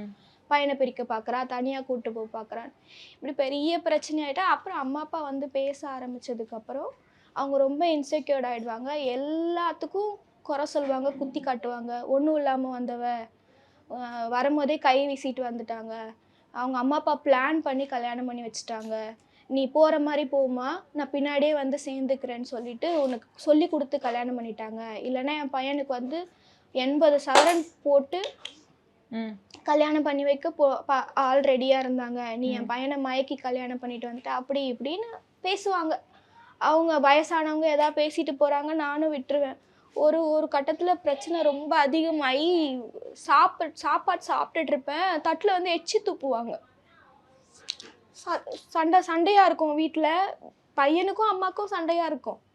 அவங்க இப்போ அம்மா அப்பா பிள்ளைக்குள்ளே ஏதோ பிரச்சனையாக இருக்கும். நான் ஏதோ வேலையெல்லாம் முடிச்சுட்டு எனக்கு டயர்டாக இருக்கும். எனக்கு வந்து என் ப்ரெக்னென்சியே ரொம்ப கிரிட்டிக்கல் ப்ரெக்னென்சி, ரொம்ப ஹெல்த் இஷ்யூஸோடு தான் இருந்தேன். நான் வேலையே செய்யக்கூடாது, அட்வைசபிள் அதுதான். ரொம்ப அனிமிக்காக இருந்தேன். எனக்கு வந்து இந்த ப்ளசண்ட்டாக வந்து இறங்கிடுச்சு, கீழே இறங்கிடுச்சு. ஸோ எனக்கு நார்மல் டெலிவரி வந்து வாய்ப்பில்லைன்னு சொல்லிட்டாங்க. ஒரு நாளைக்கு 10 நிமிஷத்துக்கு மேலே நடக்கக்கூட மாதிரி நிறைய மெடிக்கல் இஷ்யூஸ் இருந்தது. பட் இருந்தாலும் என் வேலையெல்லாம் நான் செஞ்சு வச்சுருவேன். ஏன்னா அவங்கக்கிட்ட என்னால் பேச்சு வாங்க முடியாது. செஞ்சு வச்சுட்டு சாப்பிடுவேன். இப்போ அம்மாவுக்கும் பிள்ளைக்கும் ஏதாவது சண்டைன்னா என்னை வந்து சத்தம் போடுவாங்க. சாப்பிட்டுட்டு இருக்கும்போது தட்டில் எச்சி துப்புவாங்க, நம்ம சாப்பிட்ற தட்டில் காரி துப்புவாங்க. அவர் மாமனார் வந்து தண்ணி கேன் எடுத்துகிட்டு வந்து அடிக்க வருவார். உங்களையா? ஆமாம், இவளால் தான், இவ தான் மூட்டி கொடுக்குறா, இவ தான் சொல்லி கொடுக்குறா, அவன் என்ன பேசினாலும், அவர் முன்னெல்லாம் பேசுவாங்க போல இருக்கு, அவர் கண்டுக்க மாட்டார். இப்போ நம்மளுக்குன்னு ஒரு பொண்ணு வந்த பிறகு பேசும்போது அவருக்கும் ஒரு என்ன இப்படி இன்சல்ட்டிங்காக இருக்குவோ, ஏம்மா என் ஒய்ஃப் முன்னாடி பேசுகிறேன்னு கேட்குவோ, இவ சொல்லி கொடுத்து தான் பேசுகிறான்ட்டு தண்ணி கேன்லாம் தூக்கிட்டு அடிக்க வருவார். அப்போது ஒரு நாள் ரொம்ப சண்டை அதிகமாகிட்டு நான் சூசைட் அட்டம் பண்ணிட்டேன் அவங்க வீட்லேயே. நான் ப்ரெக்னெண்ட்டாக இருக்கேன், 5 மாதம் ப்ரெக்னெண்ட்டாக இருக்கேன். நான் கத்தி எடுத்து கையெல்லாம் ஃபுல்லாக, அந்த லெஃப்ட் கை ஃபுல்லாக இவர்கிட்ட நைட்டு ஃபுல்லாக கேட்குறேன், என்னை எப்படியாவது கூப்பிட்டு போய் எங்கள் அம்மா வீட்டில் விட்டுருங்க, என்னால் இங்கே இருக்கவே முடியலங்க, எனக்கு கஷ்டமாக இருக்குங்க, நான் அட்லீஸ்ட் குழந்தை பிறக்கிற வரைக்குமாச்சு நான் அம்மா வீட்டில் இருக்கேன், என்னை கூப்பிட்டு போய் விடுங்க. நான் நைட்டு ஃபுல்லாக கேட்குறேன். இவர் வந்து இருமா, ஃபேமிலினா அப்படி தான் இருக்கும், அட்ஜஸ்ட் பண்ணிட்டுன்னு என்ன தான் கன்சோல் பண்ணுறாரே தவிர, அவங்க அம்மா அப்பா கிட்ட போயிட்டு ஏன் அந்த பிள்ளைய அந்த வார்த்தை கேட்குறீங்க, ஏன் அப்படி பேசுகிறீங்க, அடிக்க போகிறீங்க, ஏன் அப்படி பண்ணுறீங்கன்னு கேட்கல. அதனால வந்து எனக்கு கோவம் வந்துடுச்சு. உன்னை நம்பி தானே நான் வந்தேன், நீ தானே என்னை பார்த்துக்கணும், நீ ஏன் இப்படி பண்ண இப்படி பாட்டு நான் எடுத்து கை ஃபுல்லாக கையை அறுத்துட்டு பெட் ஆகிடுச்சு. உடனே பயந்துட்டாங்க, அங்கே இருந்தவங்கலாம் பயந்துட்டு எதாவது ஆயிடுச்சுன்னா நம்ம மேலே தான்மா வந்துடும் சொல்லிட்டு என்னை அப்படியே மறுநாள் காலைல கூட்டிகிட்டு வந்து இங்கே விட்டுட்டு போயிட்டாங்க, அம்மா வீட்டில் விட்டுட்டு போயிட்டாங்க. அப்பத்துலேருந்து நான் அம்மா கூட தான் இருக்கேன். குழந்த என் பொண்ணு பிறந்து பொண்ணுக்கு 6 மாதம் ஆகிற வரைக்கும் நான் இங்கே தான் இருந்தேன். என்னை ப்ரெக்னெண்ட்டாக 5 மாதத்துல இங்கே வந்தேன். ஃபுல்லாக என்னோடய ப்ரெக்னென்சி ஃபுல்லாக இங்கே தான் இருந்தேன். அப்புறம் பாப்பா பிறந்து ஒரு 6 மாதம் இங்கே தான் இருந்தேன். வந்து பார்த்தாரா அவர்? என் கூடயே வந்துட்டாரு, என்னை கூட்டிகிட்டு வந்து விட்டுட்டு ஒரு வாரம் அவங்க அம்மா வீட்டில் இருந்திருப்பாங்க போல். அப்போது அவங்க தம்பிக்கு கல்யாணம், அவருக்கு ஒரு கூட பிறந்த தம்பி இருக்கார். அவர் தம்பிக்கு கல்யாணம் ஆன உடனே இவர் வச்சிருந்த கடையை என்ன பண்ணிட்டாங்க, அப்படியே எடுத்து அவங்க தம்பிக்கு கொடுத்துட்டாங்க. அப்பா உனக்குன்னா கூட ஏதாவது நீ பண்ணி பொழைச்சிப்ப, உன் தம்பிக்கு இப்போ தான் கல்யாணம் ஆயிருக்கு, அவனுக்கு வேலை இல்லாமல் இருக்கான், நீ கடையை அவங்ககிட்ட கொடுத்துருன்னு சொல்லிட்டு கடையை வாங்கி அவர் தம்பிக்கிட்ட அவர் பொறுப்பில் கொடுத்த உடனே இவர் வேலை இல்லாமல் வீட்டில் இருந்தார் போல். திரும்ப பிரச்சனை பண்ணி சண்டை போட்டுட்டு ஒரு நாள் நைட்டு நல்ல மழை பெஞ்சிட்ருக்கு, கேட் தட்டுற சத்தம் கேட்குது. நான் மட்டும்தான் இருக்கேன் வீட்டில். நான் போய் கதவை திறக்கிறேன், 2 கட்டைப்பை ஃபுல்லாக துணிலாம் மடித்து எடுத்து வச்சுக்கிட்டு மழையில் தொப்ப நனைஞ்சிட்டு ஃபுல்லாக குடிச்சிட்டு நிற்கவே முடியல. வந்து இங்கே நிற்கிறாரு. நான் இனிமேல் எங்கள் அம்மா வீட்டுக்கு போக மாட்டேன், நான் உன் கூடயே இருந்துக்கிறேன்னு சொல்லி. அப்பத்துலேருந்து அவங்க அம்மா அப்பா என்ன சொல்லிட்டாங்க, நான் வேணான்னு அந்த பொண்ணு பின்னாடி போனல, என்னானாலும் அந்த பொண்ணு கூட இருந்துக்கோ, திரும்ப அம்மான்னு தேடி வரக்கூடாதுன்னு தனியாகவே விட்டுட்டாங்க. அப்பத்துலேருந்து எங்கள் வீட்டில் தான் இருந்தார். நான் ப்ரெக்னென்சி டைமில் ஃபுல்லாக இங்கே தான் இருப்பார், வீட்டில் தான் இருப்பார். வேலை கிடையாது. அப்போது ஒரு 8 மாதம் கிட்ட வேலை கிடையாது. என்ன பண்ண போகிறோன்னு தெரியாது. ஒரு ஷேவ் பண்ணுறதுக்கு கூட அசிங்கமாக இருக்கும், கூச்சமாக இருக்கும். வேறு வழி இல்லை. நான் எங்கள் அம்மா கிட்ட போய் கேட்பேன், அம்மா அவருக்கு தாடி ஃபுல்லாக வந்துருச்சுமா, ஒரு 50 ரூபா கொடுங்கம்மா கேட்டு வாங்கி அப்புறம் போய் ஷேவிங் பண்ணிட்டு வருவார். எனக்கு வந்து டேட்டு நெருங்கின உடனே இங்கே ஒரு கவர்மெண்ட் ஹாஸ்பிட்டலில் பார்த்துட்டு இருந்தேன் பல்லாவரத்துலேயே. டேட்டு நெருங்கின உடனே என்ன சொல்லிட்டாங்க, சுத்தமாக பிளட் இல்லை உடம்புல, நீ போய் குரோம்பே ஜிஹெச்சில் ஒரு கார்டு போட்டு அங்கே பார்த்துட்டு வந்துருமா, ஒரு 3 வாரம் பார்த்துட்டேன்னா டெலிவரி டைம் ஈஸியாக இருக்கும் உனக்கு, இல்லைன்னா அந்த டைம் கஷ்டமாக இருக்கும் சொல்லிட்டாங்க. அதுக்காக ஒரு வாட்டி அங்கே கூட்டிகிட்டு போனார், குரோம்பேட்டு கூப்பிட்டு போனால், அங்கே போனால் நோட் போட சொல்லுவாங்க எல்லா கவர்மெண்ட் ஹாஸ்பிட்டல்லையும். அந்த நோட்டு போடுறதுக்கு 10 ரூபாய் இல்லை எங்கள் கையில், எங்கள் 2 பேர் கையிலையும் 10 ரூபாய் இல்லை. 10 ரூபாய் கொடுத்தா ஒரு நோட்டு கிடைக்கும். 10 ரூபாய் வாங்குறதுக்கு முடியாமல் திரும்ப வந்துட்டோம். நாங்கள் வீட்டுக்கு வந்துட்டு நான் எங்கள் அம்மாட்ட சொல்லிட்டு அழுதேன். எப்படிலாம் இருப்பணும்னு நினச்சி கல்யாணம் பண்ணிட்டு போகணுமா, இன்னைக்கு கஷ்டமாக இருக்குது, குழந்தை பிறக்க போகுது, என்ன பண்ண போகிறேனே தெரியலம்மான்னு. அப்போது எங்கள் அப்பா வந்து இந்த கொஞ்சம் இன்டீரியர் வேலைலாம் கொஞ்சம் செய்வார். இந்த கார்பெண்டர் ஒர்க்லாம் தெரியும். அப்பா என்ன பண்ணாரு, கொஞ்சம் பைசா ரெடி பண்ணி அவர் கையாலேயே ஒரு தள்ளு வண்டி செஞ்சு கொடுத்தாரு. நம்ம இந்த கார்ட் மாதிரி வர மாதிரி க்ளோஸ் பண்ற மாதிரி தள்ளு வண்டி ஒன்று வீட்லயே ஒரு 2-3 வாரம் டைம் எடுத்து அவரே பண்ணி, நூடெக்ஸ் இங்க இருக்கு, நூடெக்ஸ் ஒரு இடம், அங்க வச்சு கொடுத்து கடைக்கு தேவையான பொருள்லாம் போட்டு இவங்களே பண்ணி கொடுத்தாங்க. ரோடு ஓரமா ஒரு தள்ளு வண்டியில டீ கடை வச்சு இருந்தாரு. பாப்பாவும் பிறந்துட்டா, குழந்தைக்கு ஒரு 6 மாசம் ஆயிடுச்சு. இதுக்கப்புறம் இங்க இருந்தா மரியாதை இல்லை, நம்ம தனியா போயிடுவோங்கன்னு சொல்லிட்டு தனியா போயிட்டோம். ஒரு சின்ன வீடு, இவ்வளோ நான் உட்காந்துருக்கல, இவ்வளோதான் இருக்கும் இடம். 2000 ரூபாய் வாடகை. ஒரு சின்ன வீட்டுக்கு நாங்கள் ரெண்ட்டுக்கு போனோம். ரெண்ட்டுக்கு போனால் அங்கே இருக்க வரைக்கும் எப்படின்னா, ஆரம்பத்தில் எல்லாமே நல்லா தாங்க இருந்தது. வீட்டில் பெருசாக பொருள் இருக்காது. 2 தட்டு, ஒரு 2 டம்ளர், சமைக்கிறதுக்கு ஒரு பாத்திரம் இருக்கும், குழந்தை இருப்போம், ஒரு டேபிள் ஃபேன் இருக்கும், அவ்வளோதான் இருக்கும். வீட்டில் வேறு எதுவும் இருக்காது. இவர் காலையில் போவார், கடைக்கு போவார், ஏதாவது வேலை பார்ப்பாங்க. ஒரு நாளைக்கு 500 ரூபாய் வரும். வீட்டுக்கு எட்டு வந்து கொடுப்பாரு. அதுக்கப்புறம் திரும்ப மறுநாள் போவார். இப்படி ஒரு 2 மாசம் போச்சு. 3ஆவது மாசத்துல இருந்து இவர் கடன் வாங்க ஆரம்பிச்சிட்டார். சரியா கடை திறக்காம குடிப்பழக்கம் ஒரு பக்கம் உள்ள வர ஆரம்பிச்சு. அது முன்னாடியே குடிப்பாரு. ஆனா வந்து வேலை இல்லாததுனால கையில காசு இல்லாததுனால ஒரு 8 மாசம் அது பாஸ் பண்ணி வச்சிருந்தார் குடிப்பழக்கத்தை. இப்போ வேலை வந்ததுக்கு அப்புறம் கையில காசு வருது டெய்லி, நம்ம தான் காலையிலேருந்து நிற்கிறோமே, நம்மளுக்குன்னு ஒரு 150 ரூபாய் எடுத்து செலவு பண்ணா என்ன. நான் கேட்டால் இதுதான் சொல்லுவார், காலிலேருந்து உழைக்கிறேன், எனக்குன்னு ஒரு 150 ரூபாய் எடுத்து செலவு பண்ணா என்ன தப்பு அப்படின்னு. அப்போ குடிப்பழக்கமும் ஒரு சைடு உள்ளே வர ஆரம்பிச்சிச்சு, கடனும் வர ஆரம்பிச்சிச்சு. இது 2 சேர்ந்த உடனே கடையை திறக்கிறதே இல்லை. எதுக்கு கடன் வாங்குவார்? என்ன பண்ணுவார், கடன் வாங்கி அனாவசிய செலவு. கடன் வாங்கி என்ன பண்ணுவார், ஜெஸ்ஸிக்கு கொடுத்தேன், கிரிக்கெட் விளையாட ஜெஸ்ஸிக்கு கொடுத்தேன்னுவார். இல்லைன்னா கையில் காசு இல்லைன்னா கடன் வாங்கி பிரியாணி வாங்கி சாப்பிடுவார். அவருக்கு வந்து நான்வெஜ் இல்லாமல் 3 வேளையும் நான்வெஜ் இருக்கணும். நான்வெஜ் இல்லைன்னா கடன் வாங்கியாவது நான்வெஜ் வாங்கி சாப்பிடுவார். அது இல்லாமல் அட்ஜஸ்ட் பண்ணிட்டு தூங்குவோம், இருக்கிறத சாப்பிட்டு தூங்குவோம், அப்படிலாம் கிடையாது. டெய்லி வீட்டுக்கு வரும்போது நல்லா சாப்பிட்றதுக்கு வாங்கிட்டு வந்து நல்லா குடிச்சிருப்பாரு. போதையோடு எல்லாத்தையும் சாப்பிட்டுட்டு அப்படியே போட்டு படுத்துருவாங்க. இதுதான் நடக்கும். இப்படியே போச்சு. ஒரு 6 மாதத்துக்கு மேலே போனோடனே கடன் ஓவர் கடன் ஆயிடுச்சு. கடன் அதிகமான உடனே நானே வந்து ஒரு கிராம் கம்மல், ஒரு 2 கிராம் செயின், அந்த மாதிரி குழந்தைக்கு செயின், அந்த மாதிரி சின்ன பொருள் தான் வச்சுருந்தேன். என்கிட்ட பெருசாக பொருள்லாம் கிடையாது. பொருளுங்களை அடமானம் வைக்க ஆரம்பிச்சிட்டாரு. ஒரு மாதம் ஒரு மோதிரத்தை வச்சு வாடகை கொடுப்பாரு, அடுத்த மாதம் இன்னொரு பொருளை வச்சு வாடகை கொடுப்பாரு. இப்படியே ஒரு பொருளாக சேட்டு கடைக்கு போயிட்டே இருந்தது. இது சரிப்பட்டு வராது. நான் சத்தம் போட ஆரம்பித்தேன். ஒரு பாயிண்ட்டுக்கு அப்புறம் நான் கேட்க ஆரம்பித்தேன், இருக்கிற பொருள் அதை தான், அதையே விற்றுட்டிங்கன்னா என்ன பண்ணுவீங்க, வேலைக்கு போக மாட்டீங்க, எப்போ பாரு கொஞ்சம் நைட்டு எக்ஸ்ட்ரா குடிச்சிட்டாருன்னா மறுநாள் கடை திறக்க மாட்டாங்க. இப்படியே இருந்ததுன்னா அந்த கடையை மூட வருது. ஏதோ தள்ளு வண்டின்றதுனால உனக்கு வாடகைன்னு ஒன்று இல்லை. இல்ல. ஆனால் வீட்டுக்கு வாடகை கொடுக்கணும், மெடிக்கல் செலவெல்லாம் இருக்குது, இப்படி பண்ணால் எப்படிங்கன்னு நான் சத்தம் போடுவேன். அப்போ எங்களுக்குள்ள சண்டை. அப்போ தான் ஸ்டார்ட் ஆகுது சண்டைன்றதே அப்போ தான் ஆரம்பிக்குது. எங்களுக்குள்ள சண்டை ஆகி ஆகி ஒரு வாட்டி என்ன ஆயிடுச்சு, நைட் டைமில் ரொம்ப என்னை அடிச்சிட்டாரு. வாட்டி அப்போ தான் அடிக்கிறாரு. என்னை போட்டு அடித்து குழந்தை தொட்டிலில் கழுத்தை சுற்றி அப்படியே போட்டு இறுக்கிட்டாரு. கோவத்தில் போதையில் போட்டு இறுக்கிட்டாரு.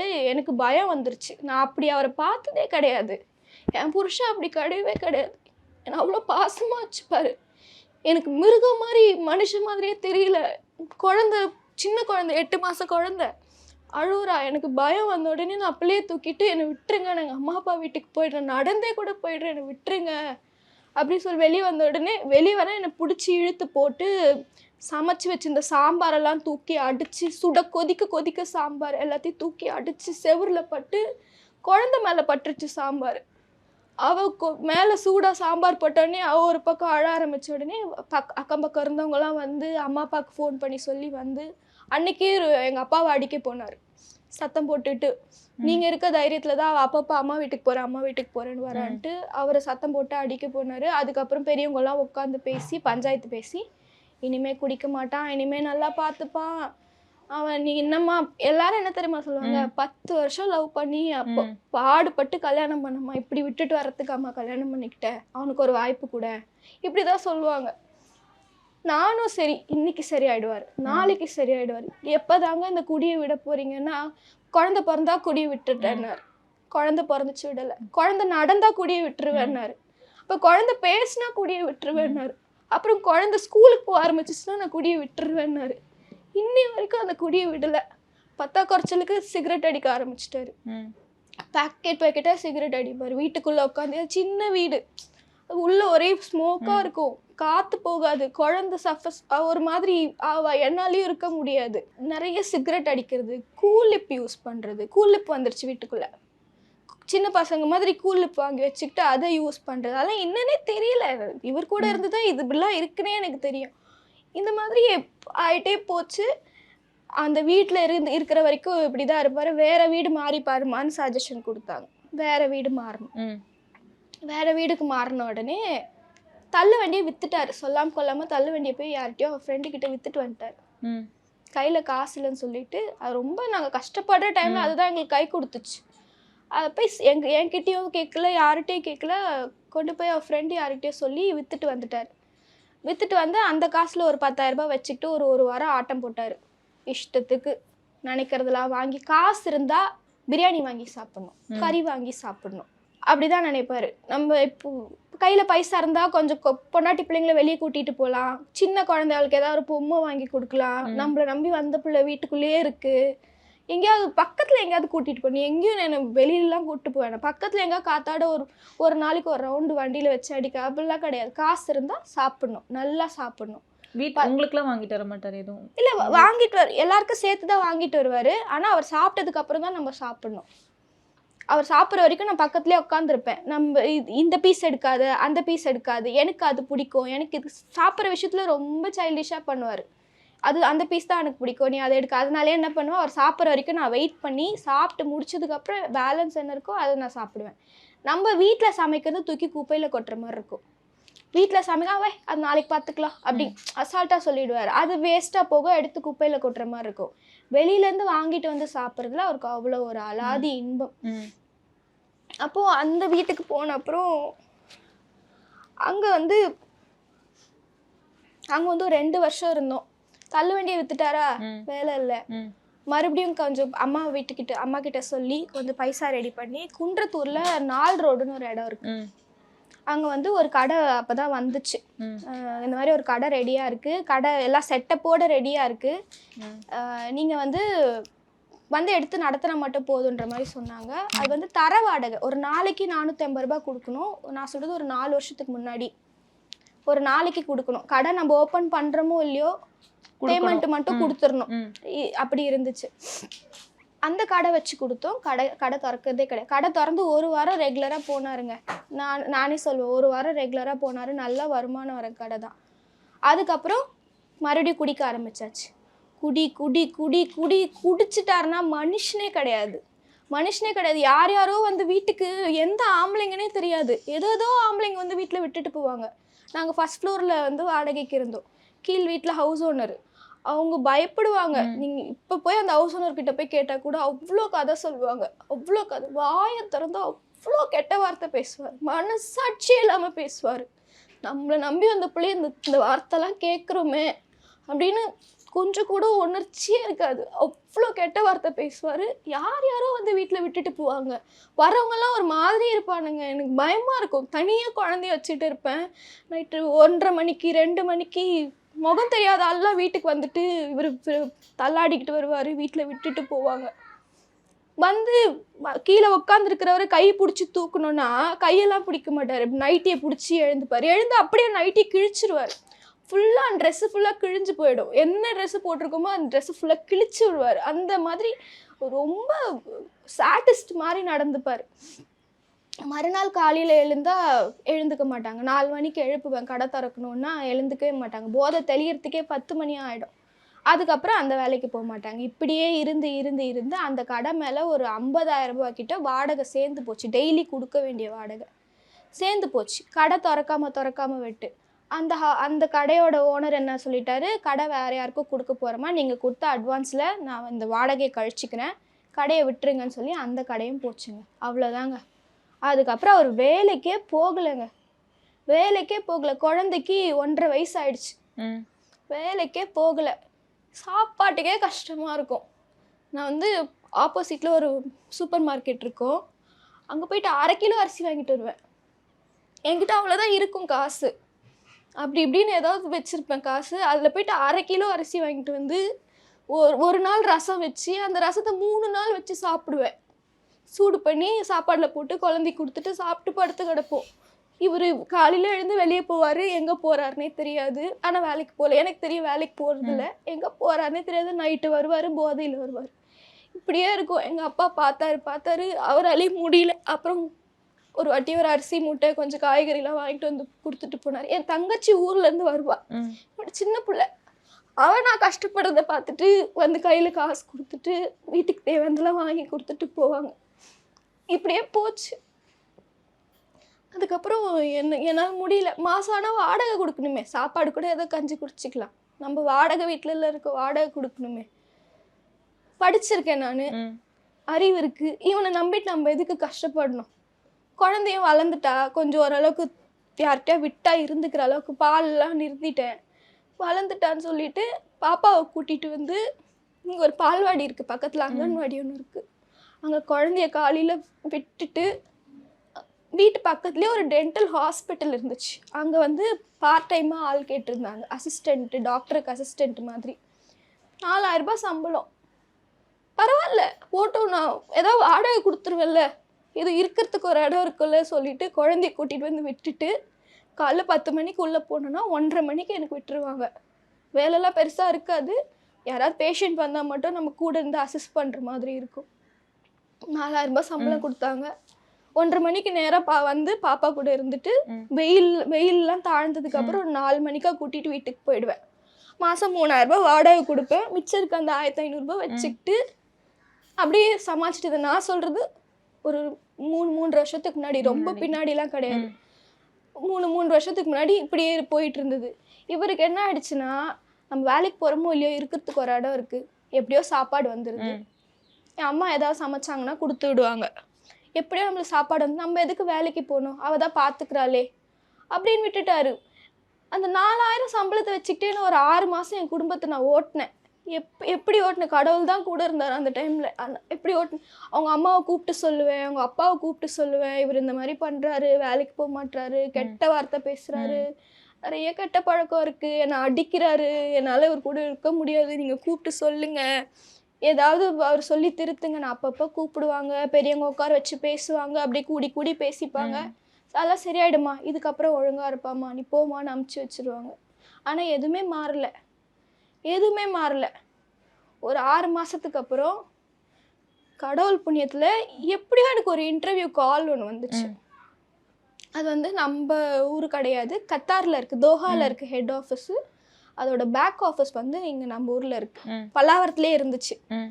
அங்கேருந்து எனக்கு ஒரு கால் வந்தது, நீங்கள் இந்த மாதிரி அக்கௌண்ட்ஸ் ரிசீவபிளுக்கு கேட்குறாங்க, நீங்கள் ட்ரை பண்ணி பாருங்கன்னு. சரி ஓகே ஃபைன், ஒரு ட்ரை கொடுப்போம். நான் போய் இன்டர்வியூ அட்டன் பண்ணேன். அந்த மனுஷனுக்கு எப்படி என்னை பார்த்து என்ன தோணுச்சு தெரியல, நீங்கள் ஜாயின் பண்ணிக்கோங்கம்மான்னு சொல்லிட்டாங்க. அப்போ வந்து எனக்கு சேலரி 18,000 சேலரிக்கு எனக்கு வந்து 4,000 ரூபாயிலிருந்து 18,000 எங்கேயோ இருந்துச்சு.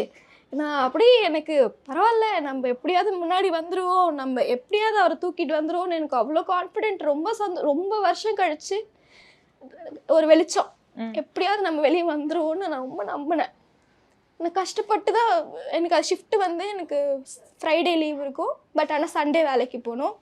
ஈவினிங் 7:30 வரைக்கும் இருக்கும் ஷிஃப்ட்டு. எல்லாமே தோஹா டைமிங்கில் தான் இருக்கும். இனிஷியலி கஷ்டமாக இருந்தது.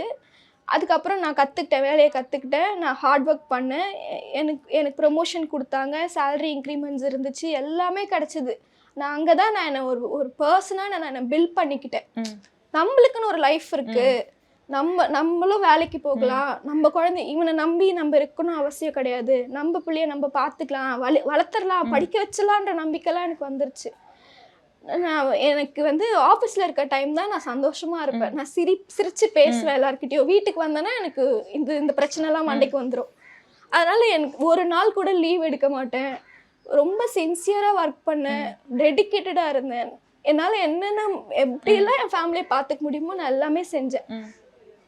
இவருக்கு வந்து அவங்க வீட்டு சைட்லேருந்து கூப்பிட்டு என்ன சொன்னாங்கன்னு தெரியல, அவள் வந்து புர்கா போடாமல் வெளியே போகிறா, அவள் வந்து தலையில் துணி போடாமல் வெளியே போகிறா, அவள் தலைமுடி வெளியே தெரியுது, மற்ற ஆம்பளைங்க கிட்ட சிரித்து பேசுகிறா, உன் பொண்டாட்டி உன்னை விட்டு தூரம் போயிடுவாப்பா, ஏற்கனவே நீ வேலைக்கு போகல, இப்போ அவள் தான் ஃபேமிலியை ரன் பண்ணுறா, இன்னும் கொஞ்ச நாள் போச்சுன்னா உங்கள் வீட்டில் நீ தான் பொண்டாட்டி, அவள் புருஷன்ற மாதிரி ஏற்றி விட்டாங்க.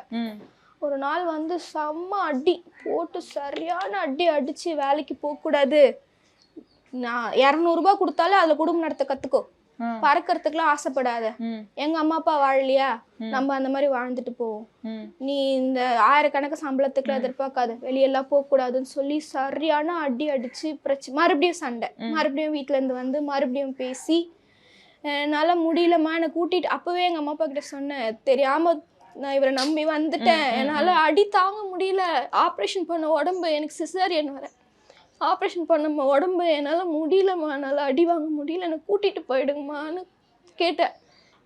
அவங்களுக்கு என்னை கூட்டிகிட்டு வந்துன்னு தான் இருந்துச்சு. இல்லைம்மா நீ வந்துட்டேன்னா நீ ஏன் தேடிக்கிட்ட வாழ்க்கை, நீ ஏன் மண்ணை வாரி போட்டுக்கிட்டேன்னு இப்போ தப்பாக பேச அவங்க புருஷனை திருத்து, மாறுவான், அவன் நல்ல பையன்தான், இந்த பழக்கத்துலேருந்து வெளியே வந்துட்டு அவன் மாறிடுவான், நீ அவனை மாற்றுமான்னு எங்கள் அம்மா சொல்லி என்னை விட்டுட்டு சமாதானப்படுத்திட்டு வந்தாங்க. அதுக்கப்புறம் கொஞ்ச நாள் நான் அந்த ஆஃபீஸ்க்கே வேலைக்கு போயிட்டு இருந்தேன். இவர் வந்து எனக்கு வண்டி இல்லை, அவங்க அப்பா வண்டி வச்சுருந்தாரு. அந்த வண்டி என்ன பண்ணாரு, திருநீர்மலை கிரவுண்ட் ஒன்று இருக்கு இங்கே, அங்கே கிரிக்கெட் விளையாட போவாங்க, அங்கே போயிட்டு கிரிக்கெட் விளையாடிட்டு அங்கேயே குடிச்சிட்டு அப்படியே வந்துட்டார். வண்டி அங்கே கிரவுண்ட்லேயே நிற்க வச்சுட்டு வீட்டுக்கு வந்துட்டார். வண்டி 2 நாளாக கிரவுண்ட்லேயே இருக்கு. இவருக்கு தம்பி இருக்காரு சொன்னோம் இல்லையா, அவர் எனக்கு ஃபோன் பண்ணுறாரு, அண்ணி அந்த மாதிரி அண்ணன் வண்டி கிரவுண்ட்லேயே 2 நாளாக நிற்குது, யாரையாவது விட்டு எடுத்துக்க சொல்லுங்க, அந்த அப்புறம் காணாம போச்சுன்னா கேமரா கூட கிடையாது, கண்டுபிடிக்க முடியாதுன்னு. இவருக்கு எழுப்பி சொல்கிறேன், போய் வண்டி எடுத்துட்டு வாங்க, அவசரத்துக்கு அது ஒன்று தான் இருக்குது, கொண்டு வாங்கன்னா பார்த்துக்கலாம் போ, பண்ணிக்கலாம் போ, வண்டி தானே பசங்க கிட்ட சொல்லிட்டு எடுத்து வந்து விட்டுருவாங்க. அந்த வண்டி யாரோ எடுத்துகிட்டு போயிட்டாங்க, வண்டி இல்லாமலே போயிடுச்சு. அப்புறம் எங்கே போனாலும் நடந்து தான் போகிறது, நடந்து தான் வருது. அந்த கோவத்தை என் மேலே காட்டுவார், எனக்கு கால் வலிக்குது, நீ அன்னைக்கே நான் எழுப்பி சொன்னேன், நீ சொல்லாம விட்டுட்ட, இவரு போய் கிரிக்கெட் விளையாடுவாரா, குடிச்சிட்டு இவர் வண்டியை விட்டுட்டு வந்துருவாரா, அதை நான் அவருக்கு இன்ஃபார்ம் பண்ணலையா, அதனால அவர் நடந்து போறாரா, கால் வலிக்குதா, அதுக்கு அடிப்பாரு, அதுக்கு சத்தம் போடுவாரு. ஏதாவது ஒன்று சொல்லிட்டோன்னா கையில் இருக்க ஃபோனை தூக்கி அடிப்பார், அது பீஸ் ஆகிடும் அந்த ஃபோனு. அதுக்கப்புறம் என்ன பண்ணுவார், வந்து கெஞ்சுவார், அந்த ஃபோன் இருந்தால் தான் எனக்கு வேலை, கான்டாக்ட் நம்பரே இல்லை, பசங்க யார்கிட்டயாவது வேலை கேட்டிருக்கேன், அதுக்கு தான் கால் வரும், எனக்கு கொஞ்சம் ரெடி பண்ணி கொடுன்னு. அதுக்கப்புறம் ஒரு அண்ணா இருக்கார், டிஜின்னு ஒரு அண்ணா இருக்கார், அவர் தான் மொபைல்லாம் ரெடி பண்ணி கொடுப்பாரு. அந்த அண்ணன்கிட்ட சொல்லி அவர்கிட்டலாம் கேட்டிங்கன்னா கதையாக சொல்லுவார். அவர்கிட்ட சொல்லி ஃபோனை ரெடி பண்ணுவோம். திரும்ப ஒரு 10 நாளில் மறுபடியும் உடைப்பார், மறுபடியும் ஒரு 2000 ரூபாய் கொடுத்து டிஸ்பிளே ரெடி பண்ணுவோம். அந்த ஃபோன் எவ்வளோ தான் தாங்கும், 4 வாட்டி 5 வாட்டி தாங்கும். அதுக்கப்புறம் ஃபோன் ஒர்க்கே ஆகும், என்ன பண்ணாலும் ரிப்பேர் பண்ண முடியாது, தூக்கி போட்டு புது ஃபோன். இதே மாதிரி ஒரு 4 ஃபோன் நான் மட்டுமே வாங்கி கொடுத்துருக்கேன், நான் மட்டுமே செஞ்சுருக்கேன். ஏன்னா அதை வச்சு பிளாக்மெயில் பண்ணுவார். ஃபோன் இருந்தால் தான் வேலைக்கு போக முடியும், ஃபோன் இல்லை வேலைக்கெலாம் போக முடியாது அப்படி சொல்லுவார்.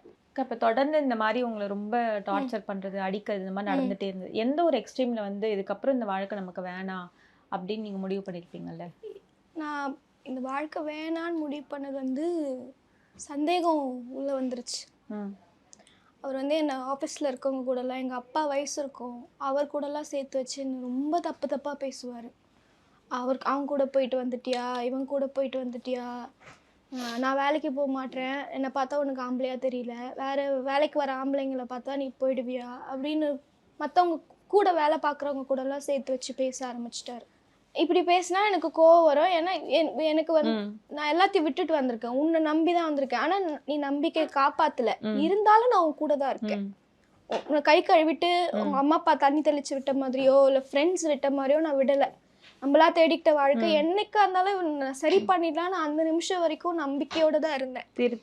திருத்திடலாம் எப்படி இருந்தாலும். நம்மளுக்கு ஒரு பொம்பளை பிள்ளை இருக்கா, அவ முகத்தை பார்த்தாச்சு வளர்ந்து ஏன்பா வேலைக்கு போக மாட்டேன்னு ஒரு வார்த்தை கேட்டாச்சு கொஞ்சம் எங்கேயா எழுந்து போவாரு, நம்மளுக்கு பொறுப்பு இருக்குன்னு தெரியும் அப்படின்றதுனால நான் ரொம்ப நம்பிக்கையா இருந்தேன். நான் அந்த மாதிரி பொண்ணு கிடையாது. ஏன்னா நான் 10 வருஷம் லவ் பண்ணியிருக்கேன், 6 வருஷம் நான் வந்து குடும்பம் நடத்தியிருக்கேன், 16 வருஷம் நான் கூட இருந்திருக்கேன். என்ன ப்ளூண்டில் இருந்து அவருக்கு தெரியும். வேற யாரா என்னன்னா சொல்லிட்டு போட்டோம், உங்க அம்மா பேசட்டும், ஃப்ரெண்ட்ஸ் பேசட்டும், நான் கேர் பண்ணேன், எனக்கு பிரச்சனை கிடையாது. நீ என்ன தப்பா நினைக்கிறது வந்து என்னால் ஏற்றுக்கவே முடியாது. உன்னை பற்றி யாராவது வந்து என்கிட்ட சொன்னாங்கன்னா நான் ஒத்துக்க மாட்டேன். என் புருஷன் அப்படி கிடையாது, அவர் குடிப்பாரு, வேலைக்கு போக, ஆனா இன்னொரு பொண்ணை பார்க்க மாட்டாரு. என் புருஷன் எனக்கு தெரியும், நான் சொல்லுவேன். நீ எப்படிங்க மனசாட்சி இல்லாம இப்படி இன்னொரு ஆம்பளை கூட, அதுவும் எங்க அப்பா வயசு இருக்கிறவர் கூட எப்படிங்க சேர்த்து வச்சு பேசுறீங்க அப்படின்னு நான் சத்தம் போடுவேன், சண்டை போடுவேன். ஒரு நாள் அப்படி காலையில ஆஃபீஸ் கிளம்பும் போது ஒரு பெரிய சண்டை நடந்துச்சு. சண்டை நடந்தப்போ அவர் வந்து என்ன பண்ணாரு, இதுக்கப்புறம் நீ வேலைக்கே போகக்கூடாது, நம்ம பட்னியா கடந்து போ, ஆனா ஊ உழைப்புல நான் சாப்பிட மாட்டேன், இதுக்கப்புறம் நீ வேலைக்கே போகக்கூடாதுன்னு அந்த குழந்தை யார் பாப்பா, நம்மள கேட்டா அது பிறந்துச்சு, அந்த பிள்ளைய வயிற்றுக்காக தான் நான் ஓடிட்டு இருக்கேன், உங்களுக்காகலாம் இப்ப கூட உங்களுக்காக நான் வேலைக்கு போகல, என் குழந்தைக்காக தான் நான் வேலைக்கு போறேன், என்ன ஆனாலும் நான் வேலைக்கு போனாலும் லீவ்லாம் எடுக்க முடியும். இங்க வீட்டுல இருந்துட்டு திரும்ப திரும்ப அடிக்கிறது, சத்தம் போடுறது, எதையாவது தூக்கி மேலே அடிப்பார், கண்ணு மண்ணு தெரியாம என்ன கையில கிடைக்குதோ தூக்கி அடிப்பாரு, இருந்தா தூக்கி விசிறி அடிப்பாரு, மிக்சி ஜார் பறக்கும், அந்த கேஸ் மேல ஒரு இது இருக்கும், இரும்பு மாதிரி இருக்கும், அதை எடுத்து அடிப்பாரு, என்ன கிடைக்குதோ தூக்கி அடிப்பாரு, அது எங்க பட்டாலும் அடிப்படும். ஏன் மேல பட்டு போய் பாப்பா மேல பட்டுருச்சுன்னா அதனாலே என்ன பண்ணுவேன், என்ன ஆனாலும் எனக்கு உடம்பே சரியில்லை, முடி சுத்தமா முடியலன்னா கூட நான் குழந்தைய கூப்பிட்டு போய் பத்திரமா ஒரு இடத்துல விட்டு நான் வேலைக்கு போயிடுவேன். அங்க போய் கூட ரெஸ்ட் எடுத்துப்பேன், அங்க இருக்கவங்க கூட என்ன புரிஞ்சுப்பாங்க, பொண்ணுக்கு முடியல கொஞ்சம் ரெஸ்ட், இங்க இருந்தா என்னால முடியாது. அதனால சத்தம் போட்டுட்டு நான் கிளம்புறேன். அப்ப சொல்றாரு, ஓ உனக்கு அவ்வளவு முக்கியமாயிடுச்சா, அப்ப இன்னைக்கு குழந்தைய நீ எங்கேயும் கூட்டு போக கூடாது, குழந்தை என் கூட தான் இருக்கணும், விட்டுட்டு போ. நான் உங்ககிட்ட விட்டுட்டு போகணும், இவ்வளவு நாள் நீங்க பாத்துக்கலையே, நான் ஏன் விட்டுட்டு போனா, உனக்கு எங்களை விட உனக்கு வேலை முக்கியம், நீ வேலைக்கு போயிட்டு வா,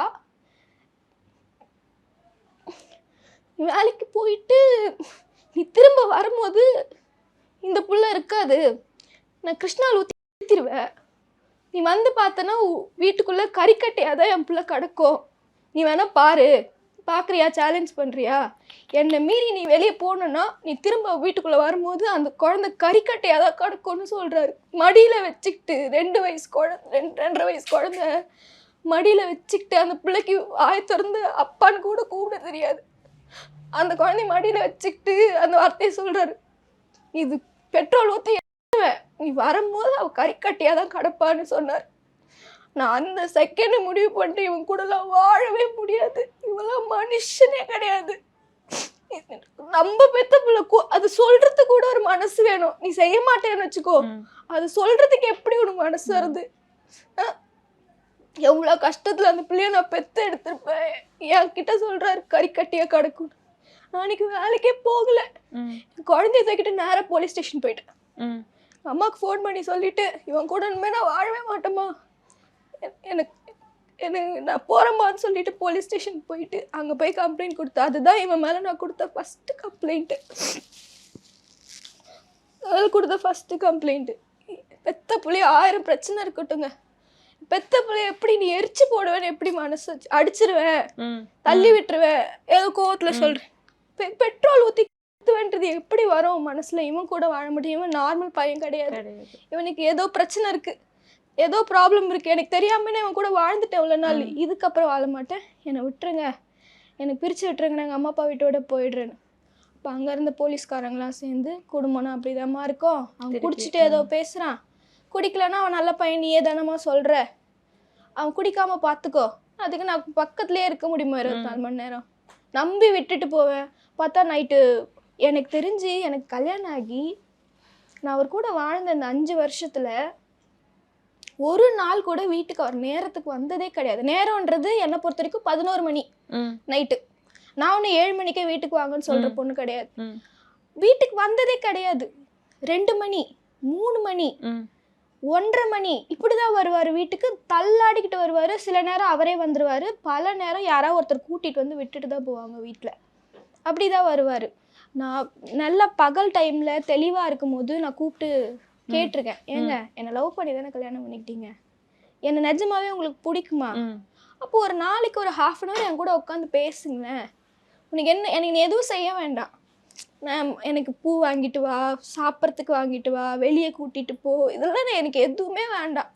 நான் அதெல்லாம் தாண்டி வந்துட்டேன், அதெல்லாம் எனக்கு வேண்டாம். என் கூட உட்காந்து யாரோ பேசுங்களேன், ஒரு 1/2 மணி நேரம் பேசுங்களேன். என்னால் எங்கள் அம்மா அப்பா கிட்ட போய் சொல்ல முடியல, எனக்குன்னு ஃப்ரெண்ட்ஸ் கிடையாது, ஆஃபீஸில் போய் இதெல்லாம் பேச முடியாது, குழந்தை ரொம்ப சின்ன குழந்தை, இதெல்லாம் அவங்ககிட்ட பேச முடியாது. எனக்கு ரொம்ப தனியாக இருக்கேங்க, நான் ரொம்ப வருஷமாகவே தனியாக இருக்கேன். நீ என் கூட இருக்கதா, ஃபிசிக்கலாக என் கூட இருக்க, ஆனால் மென்டலி என் கூட இல்லைங்க. என்னால் தனியாக சமாளிக்க முடியல, ஏதாவது பண்ணிக்கலாமான்னு தோணுது. என் கூட ஒரு 1/2 hour பேசுங்களேன் ஒரு நாளைக்கு, எனக்கு வேறு எதுவுமே வேணாம். நான் வேலைக்கு போகிறேன், நான் உங்களை பார்த்துக்கிறேன், வேலைக்கு கூட நான் போக சொல்ல, என் கூட கொஞ்ச நேரம் இருங்களேன்னு தெளிவாக இருக்கும்போது கேட்பேன். குடிக்காமல் இருக்கும்போது கேட்பேன். எல்லாம் கல்யாணம் பண்ணிட்டு கூடவா இருக்காங்க, அதெல்லாம் சரியாயிடும், நான் ஏதோ புத்தி தெரியாமல் பண்ணுறேன், அதுக்கப்புறம் சரியாயிடுவேன் அப்படின்னு பேசுவார். திரும்ப சாயந்தரம் வருமோ அதே தான் பண்ணிட்டு வருவார். எனக்கு அப்படி தனியாகவே இருந்து பழகிடுச்சு. அந்த ஒரு வீட்டுக்குள்ளே குழந்தை விளையாடிட்டு இருப்பா, சாப்பாடு ஓட்டினா சாப்பிடுவா, தூங்குவா, ஆஃபீஸ் போவேன், வீட்டுக்கு வருவேன்.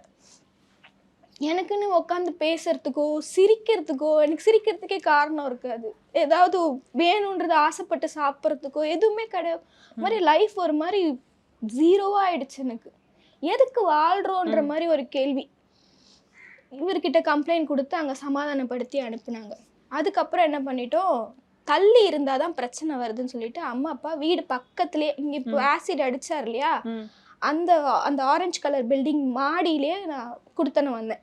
பக்கத்துலேயே இருக்குது, குழந்தை ஸ்கூலுக்கு விடுற டைம், எல்கேஜி ஸ்டார்ட் பண்ண போகிறோம். சரி ஓகே, இன்னொரு 3 மாதத்தில் ஸ்கூல் சேர்த்துருவோம், அதனால பக்கத்துலேயே வந்துடலாம், ஸ்கூல் விட்டு வந்தால் கூட கிட்டேயே இருப்பா அப்படின்னு சொல்லிட்டு. வீட்டுக்கு இங்கே வந்ததுக்கப்புறம் எனக்கு வண்டி வேணும்னு கேட்டார். அப்போ வண்டி இல்லை, நடந்து தான் போயிட்டு வந்துட்டு இருந்தார். எனக்கு ஒரு 2 வீலர் வேணும், அப்போ தான் வேலைக்கு போவேன், அப்போ தான் உன்னை பார்த்துப்பேன். சரி என்னென்னமோ பண்ணிட்டோம், கடைசி வாய்ப்பு, உனக்கு ஒரு வண்டி வாங்கி தரேன்னு வண்டி ஒன்று வாங்கி கொடுத்தேன். புது வண்டி என் பேரில், அவர் பேரில் எடுக்கல, என் பேர்லேயே வாங்கி கொடுத்துட்டேன். அந்த வண்டியை வச்சுக்கிட்டு ஒரு நாளைக்கு ஒரு வேலை சொல்லுவாருங்க. யாரை கேட்டாலும், ஒரு நாள் கேட்டால் நான் ரேபிடோ ஓட்டுறேன்னு, ஒரு நாள் கேட்டால் நான் ஜெப்டோ ஓட்டுறேன்னு சொல்லுவார், இன்னொரு நாள் கூப்பிட்டு கேட்டால் நான் பிளிங்கிட் ஓட்டுறேன்னு, இன்னொரு நாள் ஏங்க வேலைக்கு போகலன்னு கேட்டால் அதோ போர்ட்டர் டவுன்லோட் பண்ணிட்டு இருக்கேன், அது ரெஜிஸ்டர் பண்ணிட்டேன்னா இன்னிலேருந்து போர்ட்டர் ஓட்டுவேன். ஒரு நாளைக்கு ஒரு வேலை சொல்லுவார், ஆனால் வேலைக்கு போக மாட்டேன். உக்காந்துக்கிட்டு எனக்கு காலையில், அவர் வேலை என்னென்னா காலையில் என்னை கூப்பிட்டு போய் ஆஃபீஸில் ட்ராப் பண்ணுவார், குழந்தைய கூப்பிட்டு போய் ஸ்கூலில் ட்ராப் பண்ணுவார். வீட்டுக்கு நான் காலையிலே சமைச்சு வச்சுட்டு போயிடுவேன்.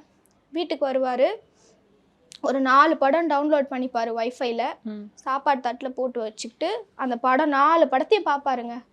4 படமும் எல்லாம் வந்து பழைய காலத்து படமாக இருக்கும். எல்லா படத்தையும் டவுன்லோட் பண்ணி வச்சுக்கிட்டு உட்காந்துக்கிட்டு அந்த படத்தை பார்த்துட்டு தட்டில் போட்டிருக்க சாப்பாடை சாப்பிட்டுட்டு வருவார். ஈவினிங்கு 7:30க்கு என் ஆஃபீஸ்லேருந்து சமத்தாக வந்து பிக்கப் பண்ணிட்டு வந்துடுவார். வீட்டுக்கு வந்து பார்த்தா ஆஷ்ட்ரே ஃபுல்லாக இருக்கும் சிகரெட். அது எப்படி பார்த்தாலும் ஒரு 3 பேக்கெட் சிகரெட் இருக்கும். சிகரெட்டு 2 பாட்டில் இருக்கும், சரக்கு அடித்த பாட்டில் 2 இருக்கும், வீடு ஃபுல்லாக புகையாக இருக்கும். என்னை வீட்டில் விட்டுட்டு அதுக்கப்புறம் எங்கே போகிறீங்கன்னு கேட்டால் ரைடு வந்துருச்சு, இப்போ தான் ரைடு ஒன்று புக் ஆகிருக்கு, ரைடு ஓட்ட போகிறேன். இதுக்கெல்லாம் காசு அவருக்கு அவர் இப்போ ரேபிடோ ஓட்டுறேன்னு வரல, நிஜமாலே ரேபிடோவில் ரெஜிஸ்டர் பண்ணியிருப்பாரு, ஓட்டுவார். ஒரு நாளைக்கு 200 ஒரு 150 ரூபா குவார்ட்ரு, ஒரு 50 ரூபாய்க்கு சைட் டிஷ்க்கு மட்டும், தேவைக்கு மட்டும், அவ்வளோதான். இதுக்கெல்லாம் பைசா வரும். மற்றபடி வண்டி பஞ்சர் ஆயிட்டாலோ இல்லை வண்டிக்கு சர்வீஸ் கொடுக்கணும், ஆயில் மாற்றணும்னா நான் தான் ஸ்பெண்ட் பண்ணணும். ஏன்னா அது உன் பேரில் இருக்க வண்டி இல்லை, உஷாரா நீ உன் பேரில் வாங்கிக்கிட்ட நீ தான் செலவு பண்ணணும்னு சொல்லுவார். வண்டி டியூ நான் தான் கட்டுவேன், மந்த்லி டியூ நான் தான் கட்டுறேன். வண்டிக்கு ஏதாவதுன்னா அதை நான் தான் செய்வேன். அவர் தேவைக்கு மட்டும் வண்டி ஓட்டிட்டு அதை ஆஃப் பண்ணிடல. இப்போ ரேபிடோலாம் நம்ம யூஸ் பண்ணிவிட்டு ஆஃப் பண்ணி வச்சிடலாம் போல், ஆஃப் பண்ணிவிட்டு வீட்டில் இருந்துப்பார். இப்படியே போயிட்டுருக்கோம். ஒரு கட்டத்துக்கு மேலே நாங்கள் வந்து வீடு கட்டியிருந்தோம். இடையில வந்து அவங்க அம்மா வீட்டு மாடியில் வீடு கட்டியிருந்தோம். அதெல்லாம் கொடுமை, எந்த பொண்ணுக்குமே நடக்கக்கூடாது அந்த மாதிரி கொடுமைலாம்.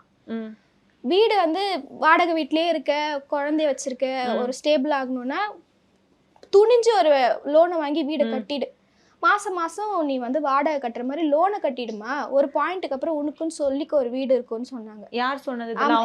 எங்க அப்பா அம்மா தான் சொன்னாங்க. நாங்கள் ஹெல்ப் பண்ணுறோம், நீ கூட நின்று கட்டு. நானும் இவரை பற்றி தெரிஞ்சும் நான் செஞ்சது தான் என் தப்பு. இந்த ஆள் கூட நிற்க மாட்டான்னு எனக்கு தெரியும். இருந்தும் சரி, நம்மளுக்கா தேடி வருது வாய்ப்பு, செஞ்சுப்போம். வேலை இருக்குது, லோன் ப்ரொவைட் பண்ணுறாங்க, வாங்கிப்போம். லோனுங்களை வாங்கி வீடை கட்ட ஆரம்பிச்சிட்டேன். அந்த ஒரு 6 மாதம் வந்து டைம் வந்து எனக்கு, நான் உச்சக்கட்ட ப்ரெஷரில் இருந்தேன். யாராவது இதுன்ட்டாங்கன்னா அந்த மாதிரி உச்சக்கட்ட ப்ரெஷரில் இருந்தேன். காலையில் எழுந்துக்கணும், சமைக்கணும், குழந்தைய கூப்பிட்டு போய் பால்வாடியில் விடணும், வேலைக்கு போகணும். நான் வீடு கட்டிட்டு இருந்ததுக்கு பேரல் ரோடு ஆஃபீஸ். எனக்கு மதியானம் 2 மணிக்கு லன்ச் டைம், சாப்பிடலாம் மாட்டேன். லன்ச் டைம் விட்டாங்கன்னா வீட்டுக்கு வந்துடுவேன். யார் யார் வேலைக்கு வந்திருக்காங்க, எத்தனை பேர் வேலை செய்கிறாங்க, நான் மேலே போய் பார்ப்பேன். இத்தனை பேர் வேலைக்கு வந்திருக்காங்க, இவ்வளோ வேலை முடிஞ்சிருக்கு, ஈவினிங்க்கு கூலி கொடுக்கணும். எத்தனை பேர் வேலை வந்திருக்காங்களோ கூலி, அவங்களுக்கு டீக்கு காசு கொடுக்கணும். காலையில் ஒரு டீ, ஈவினிங் ஒரு டீ காசு கொடுக்கணும். மறுநாளைக்கு என்ன வேலை நடக்கணும்னு பிளான் பண்ணணும். என்னென்ன பொருள் வந்திருக்கு, ரா மெட்டீரியல்ஸ்லாம் என்ன இருக்குன்னு பார்க்கணும். இதெல்லாம் நான் ஒருத்தி பார்ப்பேன். இவர் வந்து கீழே அவங்க அம்மா வீடு, மாடியில் தான் வீடு கட்டிகிட்டு இருந்தோம். அவங்க அம்மா வீட்டில் உட்காந்துக்கிட்டு காலை ஆட்டிக்கிட்டு படம் பார்த்துட்டு இருப்பார். வேலைக்கு போக மாட்டார், ஒன்றுமே பண்ண மாட்டார். நான் அசஸ் வந்து சொல்லிட்டு போவேன், இன்னென்ன வேலை இருக்குது, இந்த டைம் டீ வாங்கி கொடுத்துருங்க, இந்த காசு இந்த கூலி கொடுத்துருங்க, நாளைக்கு கம்பி வரணும், இவ்வளோ கல் இருக்குது, இந்த கல் பேலன்ஸ் இல்லைன்னு இவ்வளோத்தையும் சொல்லிட்டு நான் போவேன். காலை ஆட்டிட்டு உட்காந்துருப்பாரு. யாராவது பசங்களை விட்டு டீ வாங்கிட்டு வந்து மட்டும் கொடுத்துட்டு உட்காந்துருவார். அவனுங்களுக்கு கொடுக்குற கூலி காசில் கூட கமிஷன் வாங்கி வச்சுப்பார். வேலை செய்கிறவங்களுக்கு சித்தாளுக்கோ பெரிய ஆளுக்கோ ஏதோ ஒரு 1000 ரூபாய் 1500 ரூபாய் கொடுத்தா கூட அதுலேருந்து ஒரு 200 ரூபா 300 ரூபா பிடிச்சி வச்சுப்பாரு. மறுநாள் அவனுங்க வந்து கேட்பாங்க, சொல்ல மாட்டாங்களா? கேட்க மாட்டாங்க. என்ன பிரச்சனை தெரியுமாங்க, பேரண்ட்ஸ் சரி கிடையாதுங்க. அவங்க வீட்டில் அம்மா அப்பா சரியா இருந்தாங்கன்னா பிள்ளை இப்படி வளர்த்தே இருக்க மாட்டாங்க. என்ன தப்பு பண்ணாலும் அம்மாவும் சரி அப்பாவும் சரி கேட்க மாட்டாங்க. ஏன்னா அவங்க 2 பேருமே சரி கிடையாது. அவங்க அப்பாவும் ட்ரிங்க்ஸ் பண்ணுவாரு, அவங்க அப்பாவும் தம் அடிப்பாரு.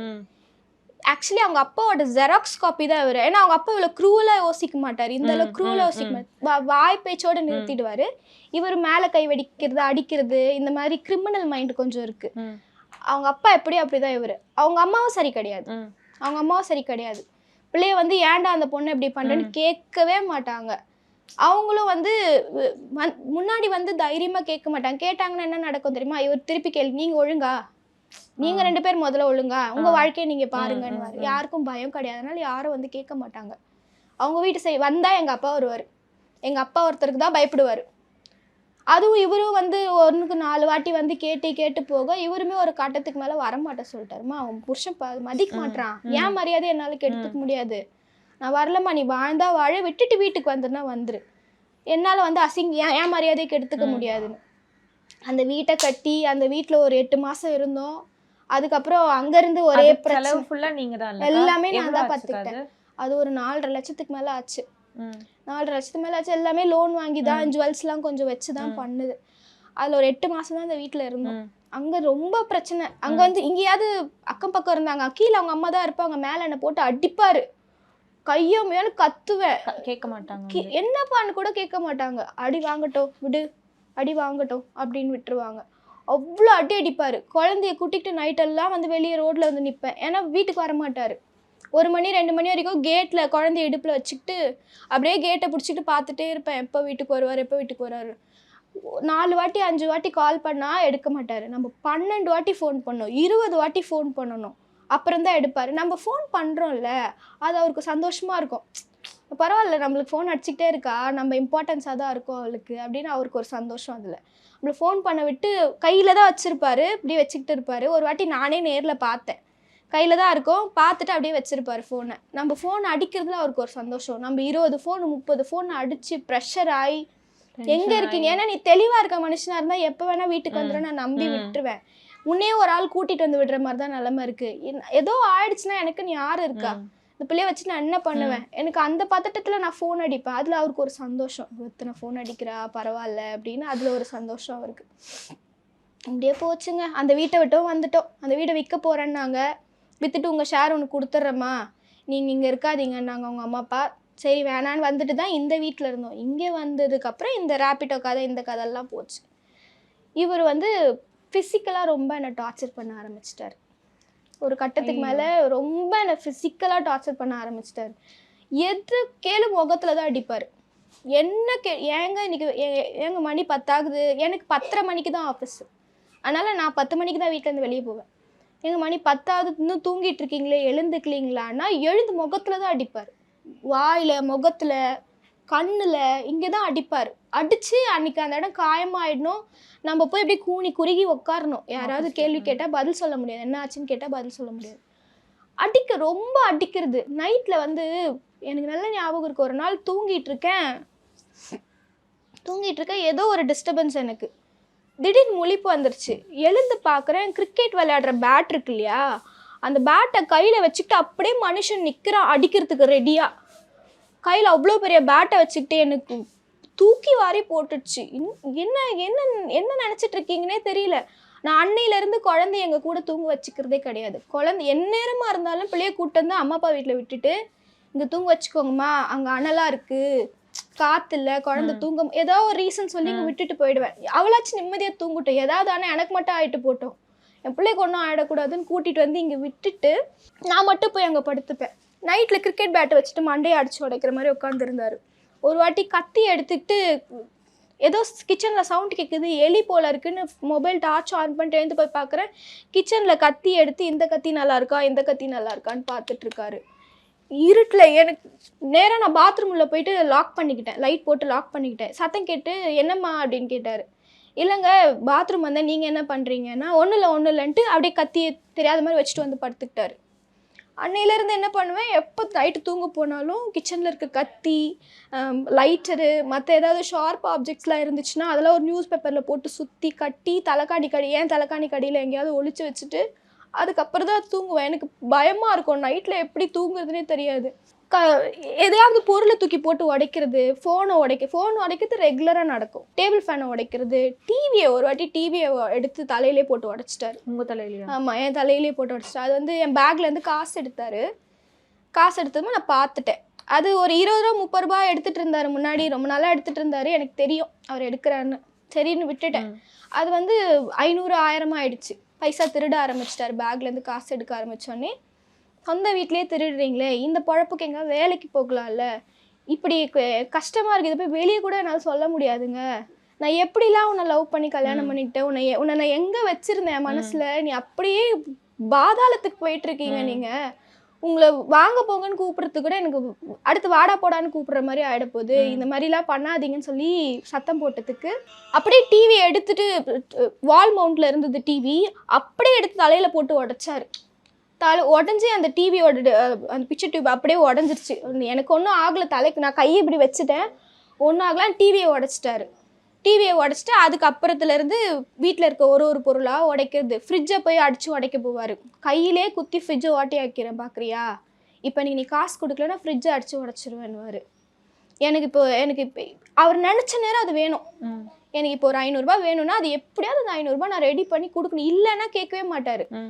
ஃபேனை ஓடிட்டுருக்க ஃபேன் ரெக்கையை பிடிச்சி வளைச்சி விட்ருவார். அது ஸ்லோவாக ஓடும், அதை அப்படியே பிடிச்சி வளைச்சிருவார். இந்த காற்றுல தானே நீ தூங்குற, இந்த காற்றுல இனிமேல் எப்படி தூங்குவேன்னு கேட்போம். மாதிரி ரொம்ப டாக்ஸிக்காக ஆகிட்டார். நம்மளை ஒரு மாதிரி கஷ்டத்தில் வச்சு பார்க்குறதுல அவருக்கு அவ்வளோ, இந்த பூச்சியெல்லாம் கொடுமை பண்ணி ரசிப்பாங்கல்ல, அந்த மாதிரி என்னை கொடுமை பண்ணி ரசிப்பார். என்னால் வந்து வீட்டில் வந்து சொல்ல முடியாது. ஆனால் என் பிள்ளை இருக்கால்ல, அவளுக்கு 3 வயசு ஆயிடுச்சு, அவள் எல்லாத்தையும் பார்த்துட்ருக்கா, எல்லாமே அவன் மைண்டில் ரெக்கார்ட் ஆகுது. வீட்டுக்கு வந்தோடனே எங்கள் அம்மாட்ட நான் சொல்ல மாட்டேன். அவள் வீட்டுக்கு வந்தோடனே எங்கள் அம்மாட்ட சொல்லிவிடுவா, அம்மாச்சி டாடி அம்மாவை அடிச்சிட்டாங்க, அம்மா தொண்டையை பிடிச்சி நெரிச்சிட்டாங்க, துப்பட்டால கழுத்தை போட்டு நெருக்குவார், தூங்கிட்டு இருக்கும்போது தலைக்காணியை முகத்தில் வச்சு அழுத்துவார், நம்ம ஏதாவது கீழே உட்காந்து பேசிகிட்டு இருக்கோன்னா அப்படியே தொட மேலே ஏறி நின்றுடுவார், ஏறி நிற்பார். அப்படி மனுஷன் 6 அடி இருப்பான், அவ்வளோ உயரம் இருப்பான். நான் குட்டியாக இருப்பேன், இப்போ தான் கொஞ்சம் குண்டாக இருக்கேன், ரொம்ப குட்டியாக இருப்பேன் நான். அப்படியே தொட மேலே ஏறி நிற்பார், கழுத்து மிதிச்சு ஆவடிச்சிடும், கொன்னுடுவேன். என்ன நீ என்ன நான் வேலைக்கு போகலன்ட்டு நீ எல்லாருக்கிட்டையும் போய் சொல்கிறியான்னு? நான் சொல்லலை, வீட்டில் நடக்கிற சண்டையில் எல்லாருக்குமே தெரிஞ்சு போச்சு. அவருக்கு வேலைக்கு போகல, சம்பாதிக்கல, எங்களை வச்சு பார்த்துக்கலன்றது எல்லாருக்குமே தெரிஞ்சு போச்சு. யார் மதிப்பா? உங்கள் அம்மா அப்பா என்னை மதிக்க மாட்டுறாங்க, உன் தங்கச்சி என்னை மதிக்க மாட்றா. அவருக்கு மரியாதைலாம் கொடுக்கணும், ஆனால் அவருக்கு அதுக்கு மரியாதைக்கு என்ன செய்யணுமோ அதை செய்ய மாட்டார். அங்கே போயிட்டு ஊருக்கு போயிருந்தோம் என் தங்கச்சி வீட்டுக்கு பால் காய்ச்சறதுக்காக. இப்போ போனது வந்து 2nd ஃப்ளோர் பால் காய்ச்சறதுக்காக இப்போ போன வாரம் போயிருந்தாங்க. 1st ஃப்ளோர் பால் காய்ச்சறதுக்காக போன வருஷம் மே மாதம் போயிருந்தோம். அங்கே போய் அங்கே ஊர் ஜனங்க முன்னாடி எனக்கு கேட்கக்கூடாதுக்கு எதுக்கு ஒரு 200 ரூபாய் குடிக்க கொடுக்கலன்னு காசு கேட்டார். ஊருக்கு போன அணையிலேருந்தே குடிச்சிட்டு தாங்க இருக்காரு. அவங்க கிராமத்து சைடு போன அணையிலேருந்தே வா மச்சான் வாங்கி குடிக்கலாம் கூப்பிட்டு போய் ஊற்றி கொடுத்துக்கிட்டே போதையிலே இருக்காரு, தெளியவே மாட்டேங்கிறாரு. என்கிட்ட வந்து 200 ரூபாய் கேட்டார், என்கிட்ட காசு இல்லை, நான் கொண்டு வரல, ஃபோன் சுவிட்ச் ஆஃபில் இருக்க, காசு கிடையாதுன்னு சொன்னதுக்கு அங்கேயே போட்டு அடித்து, எல்லாரும் முன்னாடியும் ஊர் ஜனங்க முன்னாடியெல்லாம் போட்டு அடித்து, கெட்ட கெட்ட வார்த்தையில் திட்டி எட்டி உதச்சி, எனக்கு அவ்வளோ அங்கே ஊரில் அசிங்கப்படுத்திட்டு கிளம்பி வந்துட்டார். அப்போ கூட நான் ஊரில் அன்றைக்கி நைட்டு கூட கூப்பிட்டு சொல்கிறேன், எனக்கு தயவு செஞ்சு டிவோர்ஸ் கொடுத்துருங்க, எனக்கு தெம்பில்லை, அடி வாங்குறதுக்கு எனக்கு தெம்பில்லை, என்னால் முடியல.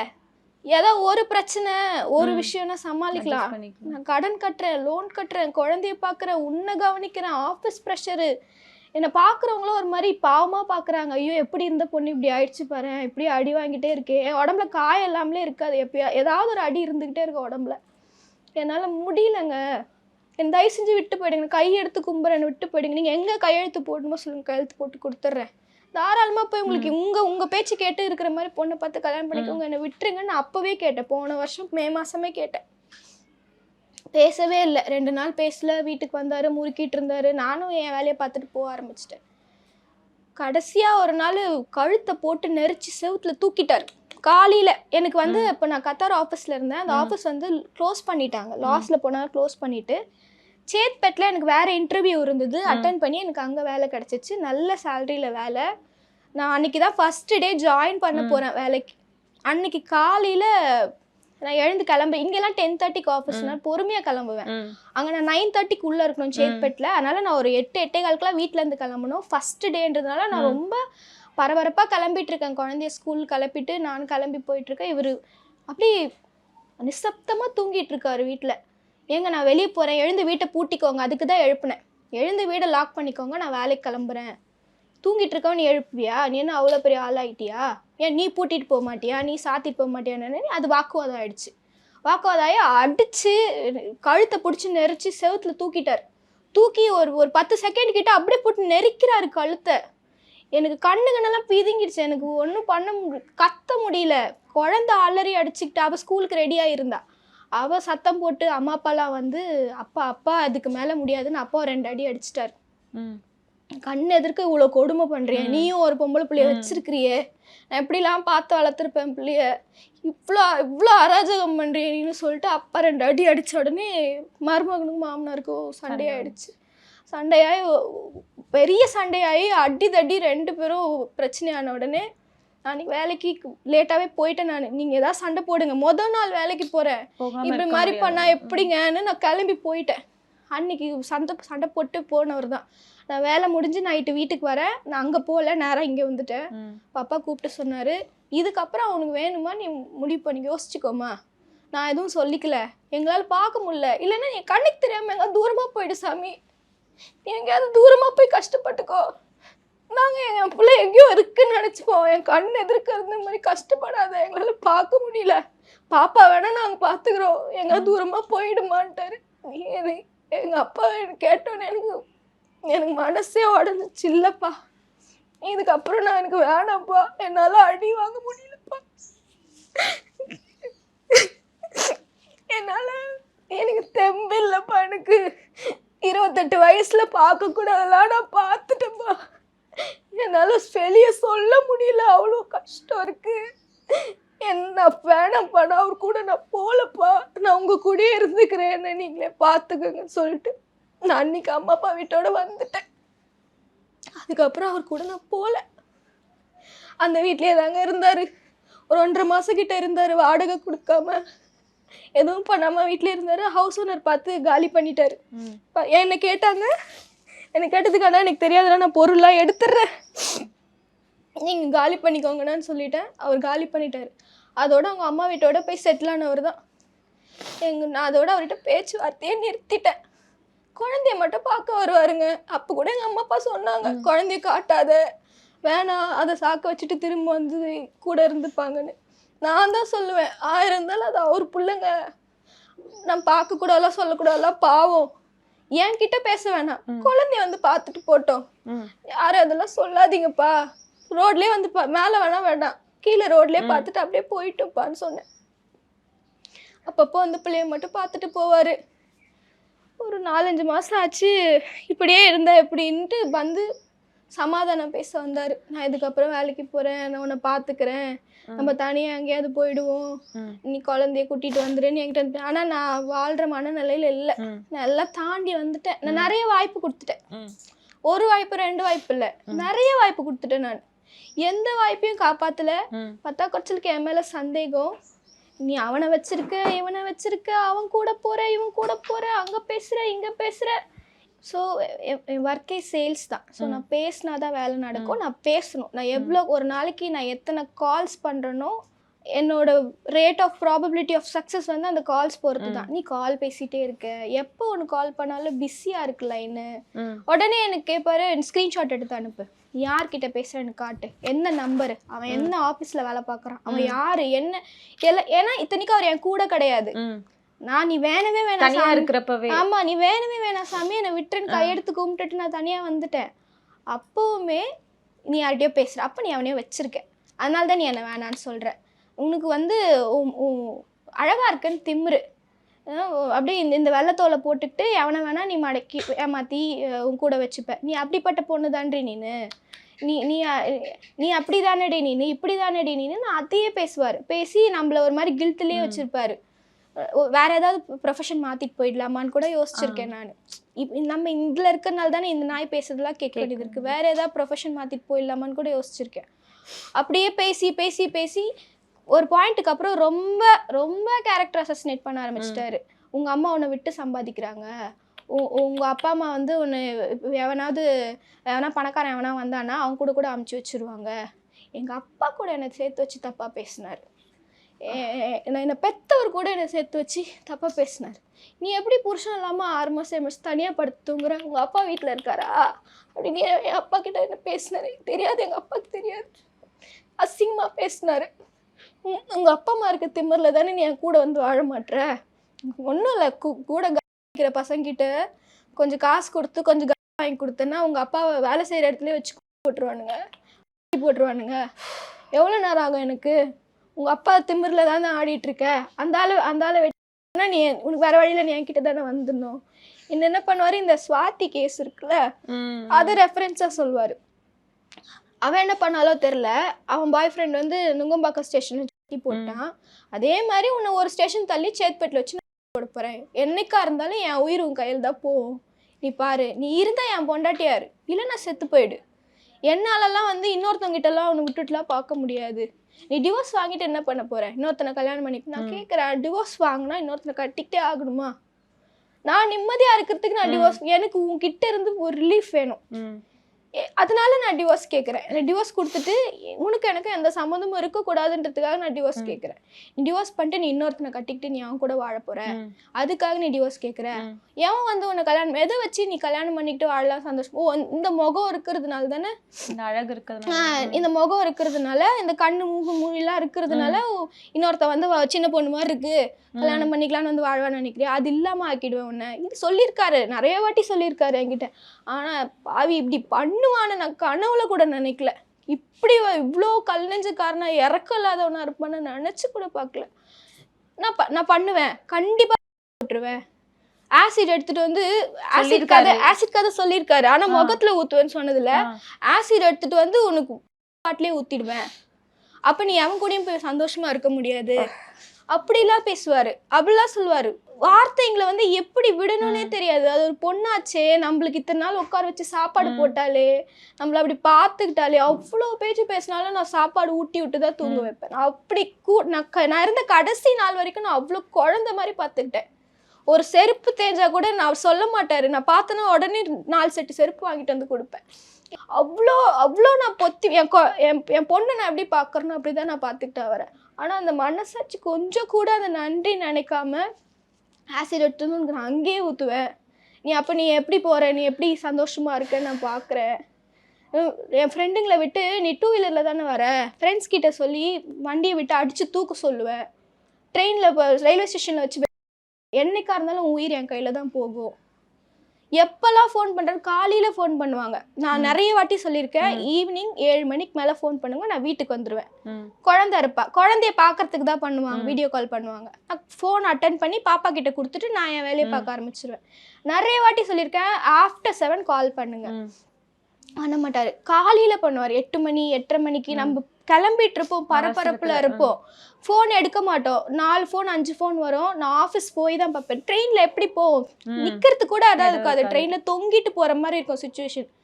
ஆஃபீஸ் போய் அதுக்கப்புறம் பார்த்தா மிஸ்டு கால் 5-6 மிஸ்டு கால் இருக்கும். நான் கால் பண்ணி இன்னும் இத்தனை கால் பண்ணிக்க, என்ன பண்ணிட்டு இருந்தேன், எவன் கூட இருந்த, அந்த மாதிரிலாம் பேசிட்டு இத்தனை ஃபோன் அடிச்சிருக்க, ஒரு ஃபோன் கூட எடுக்க முடியல உன்னால. அதுக்கு அன்னைக்கு நாள் ஃபுல்லாக அவருக்கு எப்போல்லாம் தோணுதோ ½ அன் ஹவருக்கு ஒரு வாட்டி 1 ஹவருக்கு ஒரு வாட்டி கால் பண்ணி கெட்ட வார்த்தையில் பேசிக்கிட்டே இருப்பார். நம்மள அங்கே உட்காந்து வேலை பார்க்க விட மாட்டார். அப்படியே அந்த அன்னைக்கு ஒரு நாள் அப்படியே போயிடும். நான் காலையில் இது வரைக்கும் என்ன பண்ணோம், காலையில் சுவிட்ச் ஆஃப் பண்ணுறோம் ஃபோனை, 10 மணிக்கு மேலே தான் ஃபோனை ஆன் பண்ணுவேன். இது ஒரு பேட்டர்ன் ஆயிடுச்சு. அதனால அப்படியே அந்த இது ஃபாலோ பண்ண ஆரம்பிச்சிட்டேன். இவங்க பாப்பா ஸ்கூலில் போய் ஒரு நாள் கூட்டிகிட்டு வரத்துக்கு போனார் போல இருக்கு. அங்கே இருந்த கிளாஸ் மிஸ் கேட்டிருக்காங்க, நீங்கள் யாருன்னு கேட்டாங்களாம். அப்போ நான் அப்பான்றது நீ சொல்லலையா, எப்படி இவர் போய் ஒரு நாள் கூட குழந்தைய ஸ்கூலில் விட்டது கிடையாது, ஒரு நாள் கூட கூப்பிட்டது கிடையாது, ஒரு பிள்ளைக்கு ஸ்கூலில் சேர்த்து விடும்போது ஒரு 2 ரூபாய்க்கு பென்சில் கூட வாங்கி கொடுத்தது கிடையாது.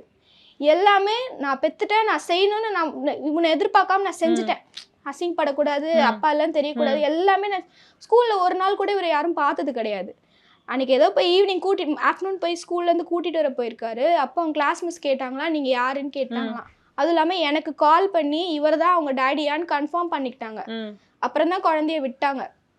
அப்போ என்னை இந்த அளவுக்கு அசிங்கப்படுத்துறியா, ஸ்கூலில் இருக்கவங்களுக்கு நான் தான் அப்பானே தெரியல, அவங்க கிளாஸ் மிஸ் என்னை கூப்பிட்டு கேட்குறாங்க, என்னை ரொம்ப அசிங்கப்படுத்துறீங்க, எனக்கு ரொம்ப மனசு கஷ்டமாக இருக்குது, நான் போய் போகிறேன், உன் பேரை எழுதி வச்சுட்டு உன் பேர் உங்கள் அப்பா பேரை எழுதி வச்சுட்டு தான் நான் போய் போகிறேன், எனக்கு நிம்மதியே இல்லை வாழ்க்கையில், எதுக்கு வாழ்கிறேனே தெரியலன்னு சில நேரம் ஃபோன் பண்ணி அப்படியே ரொம்ப சிம்பத்தியாக பேசுவார்.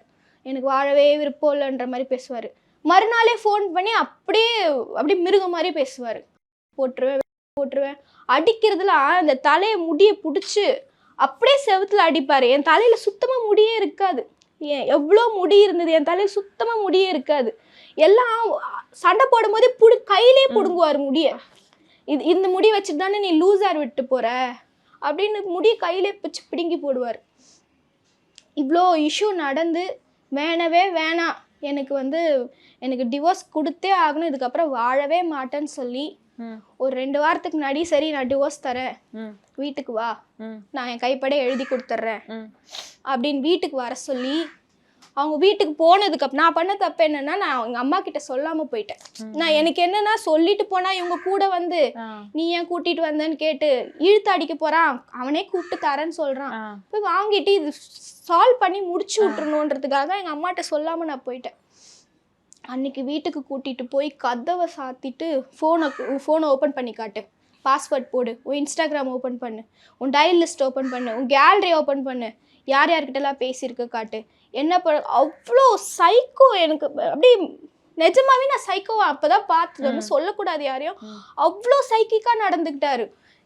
எதுக்குங்க எனக்கு பர்சனல், எனக்கு கான்ஃபிடென்ஷியல் மெசேஜஸ் மெயில்ஸ்லாம் இருக்குது, ஆஃபீஸ் சம்மந்தப்பட்டதெல்லாம் இருக்குது, அதெல்லாம் யாருக்கும் காட்டக்கூடாதுங்க. இந்த மாதிரி அப்போ நீ யாரையோ வச்சுருக்க, நீ அவன் கூடயே ஊர் சுற்றுற, அதனால தான் நான் வேணான்ற, டிவோர்ஸ் பேப்பர்ஸ் கொடுக்குறோன்னு நீ வந்துட்டேன்னா அப்போ நீ கண்டிப்பாக நீ யார் கூடயோ சுற்றுற, என்னமோ பண்ணுற அப்படின்னு சொல்லிட்டு அன்னைக்கு ஃபுல் டே கதவை சாத்திட்டு பா ஒரு பொண்ணு எங்கெல்லாம் அடிக்கக்கூடாதோ அங்கெல்லாம் அடிச்சாருங்க. எவ்வளோ அடி வாங்கினமோ அன்றைக்கி நான் அவ்வளோ அடி வாங்கினேன். முடியெல்லாம் கையிலே பிடிச்சி அவ்வளோ முடியை கையிலே பிடுங்கி போட்டார் முடியை. முகம் அவர் எய்ம் ஃபுல்லாக ஃபேஸ் தான், முகத்திலே சுற்றி அடித்து, நான் அந்த ஃபோட்டோஸ்லாம் இருக்குதுன்னா கூட நான் கொடுக்குறேன். அவ்வளோ அடி அடித்து நான் அத்தனைக்கும் காலில் விழுறேன். நான் எனக்கு பீரியட்ஸு, என்னால் முடியல, என்னை தயவு செஞ்சு அடிக்காதீங்க, உங்களுக்கு என்ன வேணுமோ நான் உங்கள் சைடே நான் வரல, என்னை விட்டுருங்க, என்னால் அடி தாங்க முடியலன்னு தான் நான் உன்னை விட்டு தூரமாக போகிறேன், திரும்ப என்னை கூப்பிட்டு இப்படி அடித்தா எப்படி எந்த பொண்ணு வந்து வாழ்வா, என்னை விட்டுருங்கன்னு நான் கதறேன். அவர் ஆத்திரம் தீர வரைக்கும் அவ்வளோ அடி அடித்தார். அடிச்சுட்டு சாப்பாடு வாங்க வெளியே போனார். அந்த டைம் பார்த்து நான் கிளம்பி வண்டி எடுத்துகிட்டு வந்துட்டேன், வீட்டுக்கு வந்துட்டேன். இங்கே வீட்டுக்கு வந்து எங்கள் அப்பா கிட்ட வந்து இதுக்கப்புறம் உங்கள் பொண்ணு எனக்கு வேணவே வேணாம், நானே முடிவு பண்ணிட்டேன், அவள் எனக்கு டிவோர்ஸ் தர்றது, நான் அவளுக்கு டிவோர்ஸ் கொடுத்துட்றேன், இனிமேல் அவள் பேச்சுக்கே வரமாட்டேன், என் பொண்ணை மட்டும் நான் வந்தால் என் கண்ணில் காட்டுங்க, உங்கள் பொண்ணு வேணான்னு சொல்லிட்டு போயிட்டான். போய் செவ்வாய்க்கிழமை வந்து சொல்லிட்டு போகிறான், ஞாயிற்றுக்கிழமை நைட்டு ஆசிட் அடிச்சிட்டாரு. ஞாயிற்றுக்கிழமை நைட்டு யாரும் வீட்டில் இல்லைன்னு தெரிஞ்சுட்டு வந்து அன்றைக்கி நைட்டு பிளான் பண்ண மாதிரி ஆசிட் அடிச்சாச்சு. இப்போ இந்த கண்ணுக்கு நான் என்ன பண்ண போகிறேன்னே எனக்கு தெரியல. டாக்டர் இப்போ என்ன சொல்லியிருக்காங்க? டாக்டர்ஸ் வந்து எனக்கு இந்த ரைட் சைட் விஷன் வந்து எனக்கு ஒரு 30% தெரியுதுமா, எனக்கு என்னால் ஒரு 30% லைட்டாக கண்ணை ஓப்பன் பண்ணி பார்க்க முடியுது. போயிட்டு வர்றதுக்குலாம் ஓரளவுக்கு பரவாயில்ல. என்னால் எதுவுமே என் ஃபோனுக்கு யார் கால் பண்ணுறாங்கன்னு எனக்கு தெரியல, என்னால் அந்த நம்பர்ஸ் ரீட் பண்ண முடியல, நேம்ஸ் ரீட் பண்ண முடியல, வெளிச்சம் பார்க்க முடியல. எனக்கு இந்த ரைட் கையில் இருக்கிற விஷன்லேயே இவ்வளோ டிஃபிகல்ட்டிஸ் இருக்குது. அந்த 30%லே லெஃப்ட் ஐடு விஷன் எனக்கு சுத்தமாக இல்லை, கண்ணு சுத்தமாக தெரியல. இந்த லெஃப்ட் ஐ விஷன் வந்து எனக்கு இப்போ ஆப்ரேட் பண்ணியிருக்காங்க. ஆல்ரெடி ஆசிட் பட்டு ஃபுல்லாக வந்து பேர்ன் ஆகி வெந்து போயிருக்கு, பாயில் ஆகி போயிருக்கு இந்த கண். ஸோ வந்து எனக்கு அந்த கண்ணில் இருந்த அந்த டெட் டிஷ்யூலாம் எடுத்துட்டு எனக்கு இந்த டிஷ்யூ ஒரு ஆர்டிஃபிஷியல் டிஷ்யூ ஒன்று வச்சு எனக்கு வந்து ஸ்டிச் பண்ணியிருக்காங்க. ஸ்டிச் பண்ணி இது ஒரு 3 வீக்ஸ் வந்து இந்த கண்ணில் அது அப்படியே இருக்கணுமா. எவ்ரி 1 hour ஒன்ஸ் எனக்கு வந்து கிட்டத்தட்ட ஒரு 4 ட்ராப்ஸ் 2 கண்ணிலையும் மாற்றி ட்ராப்ஸ் போட்டுகிட்டே இருக்காங்க, இது ட்ரை ஆகக்கூடாதுன்னு. ஒரு 3 வீக்ஸ்க்கு அப்புறம் அது எந்த அளவுக்கு ஹீல் ஆகுதுன்றதை பார்த்துட்டு நம்ம அதுக்கப்புறமா விஷன் ட்ரீட்மெண்ட் என்ன பண்ணலான்னு சொல்லியிருக்காங்க. இன்னும் எனக்கு விஷன் ட்ரீட்மெண்ட் ஸ்டார்ட் பண்ணல, எனக்கு இப்போ நடக்கிறது வந்து ஹீலிங் ட்ரீட்மெண்ட் தான். இதை முடிச்சுட்டு விஷன் ட்ரீட்மெண்ட் வந்து நாங்கள் ட்ரை பண்ணுறோம், எங்களால் முடிஞ்சது. கண்ணு ரொம்ப ரொம்ப போயிட்டுருக்கு, ட்ரை பண்ணுறோம். மேக்ஸிமம் எங்களால் ஒரு 50% கொண்டு வர முடியும், but it will take a very long time, it take more then 6 to 8 monthsன்னு சொல்லியிருக்காங்க. And also it's a very painful process. It needs like multiple surgeries. ஒரு சர்ஜரியில் வந்து உங்களால் விஷன் கொண்டு வர முடியாது, it has to be like ஒரு 3 to 4 surgeries பண்ணுற மாதிரி இருக்கும். பட் அதுவுமே இட்ஸ் அ ட்ரை, எங்களால் உறுதியாக சொல்ல முடியாது, ஷியோராக சொல்ல முடியாது. வில் ட்ரை அ லெவல் பெஸ்ட்னு டாக்டர்ஸ் சொல்லியிருக்காங்க. இஃப் இன் கேஸ் அவங்க பண்ணுற இந்த ப்ரொசீஜர்ஸ் பெயின்ஸ் இதெல்லாம் தாண்டி வந்தோம், எனக்கு ஒரு வேளை அவங்க எக்ஸ்பெக்ட் பண்ணுற அளவுக்கு ரிசல்ட் கொண்டு வர முடியலன்னா ஃபைனல் ஸ்டெப்பு ஐ டிரான்ஸ்பிளான்டேஷன் போகலான்னு சொல்லியிருக்காங்க. டோனர்ஸ் கிட்ட சொல்லியிருக்கோம், கண்ணு கிடச்சிதுன்னா என்னோட ஹெல்த் கண்டிஷன்ஸ்க்கு ஏற்ற மாதிரி ஒரு கண்ணு டோனர்கிட்டேருந்து கிடச்சிதுன்னா கண் மாற்று சிகிச்சை பண்ணலான்னு சொல்லியிருக்காங்க. இப்போதைக்கு மெடிக்கல் கண்டிஷன் இதுதான். ரைட் சைடு விஷன் வந்து இப்போ ட்ராப்ஸ் கொடுத்துருக்காங்க. எனக்கு இப்போ இதில் விஷன்ஸ் தெரியுது இல்லையா, ஓரளவுக்கு என்னால் பார்க்க முடியுது, அதனால எனக்கு நம்பிக்கை இருக்குது. ஏதாவது ஒரு லேசர் சர்ஜரி அந்த மாதிரி ஏதாவது பண்ணி விஷன் வந்துரும்ன்ற ஒரு நம்பிக்கை. அப்படி இல்லைனா கூட நான் ஸ்பெட்ஸ் போட்டுக்கிறேன், எனக்கு பிரச்சனை இல்லை. அட்லீஸ்ட் எனக்கு ஒரு 50% தெரியணும் இல்லையா. எனக்கு படிக்கிறதுக்கு எனக்கு ரீடிங் கெப்பாசிட்டி இருந்தால் போதும், நான் ஏதாவது பண்ணி ஒர்க் பண்ணி பார்த்துப்பேன். படிக்க முடியாததுனால எனக்கு அடுத்து என்ன பண்ண போகிறேன், அடுத்த மாதம் என்ன பண்ண போகிறேன்னா எனக்கு தெரியல. ஆஃபீஸ் என்ன காச்சு? அவங்க ஆஃபீஸில் வந்து எனக்கு இப்போ லீவ் கொடுத்துருக்காங்க, 1 month மெடிக்கல் லீவ் கொடுத்துருக்காங்க. நான் அதுக்கப்புறம் ஒர்க் ஃப்ரம் ஹோம் கிடைக்குமான்னு ரெக்வஸ்ட் பண்ணியிருக்கேன். பட் ஆனால் என்ன சொல்கிறாங்கன்னா, நீங்கள் ஃபஸ்ட்டு ரெக்கவர் ஆகுங்க, அவங்க பிடி கொடுத்து பேச மாட்டுறாங்க. அவங்களுக்கு தெரியுமா? தெரியும், எல்லாமே தெரியும், ஓரளவுக்கு தெரியும். பட் ஆனால் அவங்க வந்து பிடி கொடுத்து பேச மாட்டுறாங்க. கன்ஃபார்மாக வேலை இருக்குது நீங்கள் வாங்கன்னு சொல்ல மாட்டுறாங்க. என்ன ஓகே நீங்கள் ஃபஸ்ட்டு ஹீல் ஆகிட்டு வாங்க, இப்போதைக்கு அதெல்லாம் யோசிக்காதீங்க, நீங்கள் ட்ரீட்மெண்ட்டில் இருக்கீங்க, அதை மட்டும் பார்த்துட்டு வாங்கன்னு தான் சொல்கிறாங்க. பட் அவங்களையும் நம்ம டிபெண்ட் பண்ணி இருக்க முடியாது, அது கார்ப்பரேட்டு, அவங்க என்ன வேணால் முடிவு எடுப்பாங்க எம்என்சின்றதுனால. ஸோ எனக்கு தெரியல நான் என்ன பண்ண போகிறேன், எப்படி என் பிள்ளைய வளர்க்க போகிறேன், யார் கூட நிற்க போகிறா, பயமாக இருக்குது. எனக்கு இப்போ வெளியே போகிறதுக்கே ரொம்ப பயமாக இருக்குது. ஒருவேளை பெயிலெல்லாம் விட்டாங்கன்னா திரும்ப வந்துடுவானோ, சொன்ன மாதிரி எதாவது பண்ணிடுவானோ. பாப்பாவுக்கு டிஎன்ஏ டெஸ்ட்டில் வர கேட்குறான். அவளுக்கு தான் பிறந்துச்சான்னு சொல்லி டிஎன்ஏ டெஸ்ட் எடுத்து கொடுக்கணுமா, அப்படி இல்லைன்னா அந்த குழந்தைய எதையாவது பண்ணிடுவேன்னு சொல்லி மிரட்டுறான். இதெல்லாம் முன்னாடி இப்போ ஆசிட் அட்டாக் முன்னாடியே பேசியிருக்கோம். ஒரு வாட்டி பேசிகிட்டு இருக்கேன், எதுக்கு எனக்கு வீடியோ காலில் காட்ட மாட்டேற, அப்போ அது என் பிள்ளை இல்லையா, எனக்கு பிறக்கலையா அது அப்படின்னு கேட்பாங்க. ஏங்க இப்படிலாம் பேசுறீங்க? இல்லை இல்லை எனக்கு டிஎன்ஏ டெஸ்ட் எடுத்து கொடு, எனக்கு என்னமோ டவுட்டாக இருக்குது, நீ டிஎன்ஏ டெஸ்ட் எடுத்து கொடு, அது மட்டும் என் பிள்ளை இல்லைன்னு எனக்கு தெரிஞ்சதுன்னா அது அந்த குழந்தை என்ன ஆகுதுன்னே எனக்கு தெரியாது அப்படின்னு. எனக்கு பயமாகும், ஒருவேளை பெயிலில் இல்லை வெளியே வந்துட்டாருன்னா எனக்கு என்ன பண்ண போறேன்னே எனக்கு தெரியல. ஆண்டவர் எப்படியோ என்னை காப்பாற்றி இன்னைக்கு உயிரோடு இங்கே உட்காந்துருக்கேன். எனக்கு இன்னும் எத்தனை நாள் இப்படி இருக்க போகிறேன்னே எனக்கு தெரியல. நான் ரொம்ப கான்ஃபிடெண்ட்டாக இருப்பேன், ரொம்ப போல்டாக இருக்க பொண்ணு, எனக்கு பேசவே முடியல, எனக்கு அப்படி அடைக்குது. யாரும் வேறு வெளி மனுஷன் யாரோ பண்ணிட்டு போனால் போட்டுங்க, நான் என் உயிராக நினச்சேங்க. நான் அவ்வளோ அவ்வளோ நம்பினேன், அவ்வளோ நம்பினேன். இன்னைக்கு என் மனசு வலிக்குது பாருங்க, என்னால் யார்கிட்டையுமே சொல்ல முடியல. எனக்கு அழறதுக்கு தெம்பு இல்லை, அழுது அழுது உடம்புல அழறதுக்கு தெம்பு இல்லை. என்னால் எங்கள் அம்மா அப்பாவையும் கஷ்டப்படுத்த முடியல, என் பிள்ளைக்கும் இதை தெரியாமல் பார்த்துக்கணும். இந்த வலியை தாங்க முடியல உடம்புல. அடுத்து என்ன நடக்க போகுதுன்னு நினச்சா அது ஒரு பக்கம் பயமாக இருக்குது. முடியலங்க. இப்போ வந்து என்னக்கு அரெஸ்ட் பண்ணிட்டாங்களா, ஜெயிலில் இருக்காங்களா? ஆமாம், இப்போ ரிமாண்ட் பண்ணியிருக்காங்க, கோர்ட்டில் ப்ரொடியூஸ் பண்ணி இப்போ ப்ரிசனில் தான் இருக்காங்க. பட் எனக்கு தெரியல, இப்போ நான் சொன்னேன் இல்லையா, இப்போ வீடு விற்றுருக்காங்கன்னு சொன்னேன் இல்லையா, so I guess they have some money in her hand. Like அவங்க கொஞ்சம் பணம் வச்சுருக்காங்க கையில். ஒருவேளை பிள்ளை பாசத்தில் வெளியே கொண்டு வந்துட்டாங்கன்னா என்ன பண்ண போகிறேன்னு தெரியல. எல்லாரும் அவங்களும் பசங்க வச்சுருக்காங்க, பொம்பளை பிள்ளைய வச்சுருக்காங்க. யார் உதவி செஞ்சாலும் கொஞ்சமாவது நினச்சி பாருங்கள், உங்கள் வீட்லேயும் ஒரு குழந்தை இருக்குது, என்ன மாதிரி அதுவும் ஒரு பொம்பளை பிள்ளை தான். நாளைக்கு அந்த பிள்ளைக்கு அந்த இப்படி ஒரு நிலமை நடந்துச்சுன்னா நீங்கள் வெளியே முயற்சி பண்ணி கொண்டு வருவீங்களா இந்த மாதிரி ஒரு மனுஷனை? இதெல்லாம் எதுக்குங்க நான் கேட்குறேன். கட்டின பொண்டாட்டியை பார்த்துக்க முடியல, பெத்த குழந்தைக்கு ஒரு 2 ரூபாய்க்கு ஒரு சாக்லேட் வாங்கி கொடுக்க முடியல, எதுக்குங்க? எனக்கு அது என்ன ஒரு எண்ணம், எனக்கு இல்லைனாலும் யாருக்கு இருக்கக்கூடாது?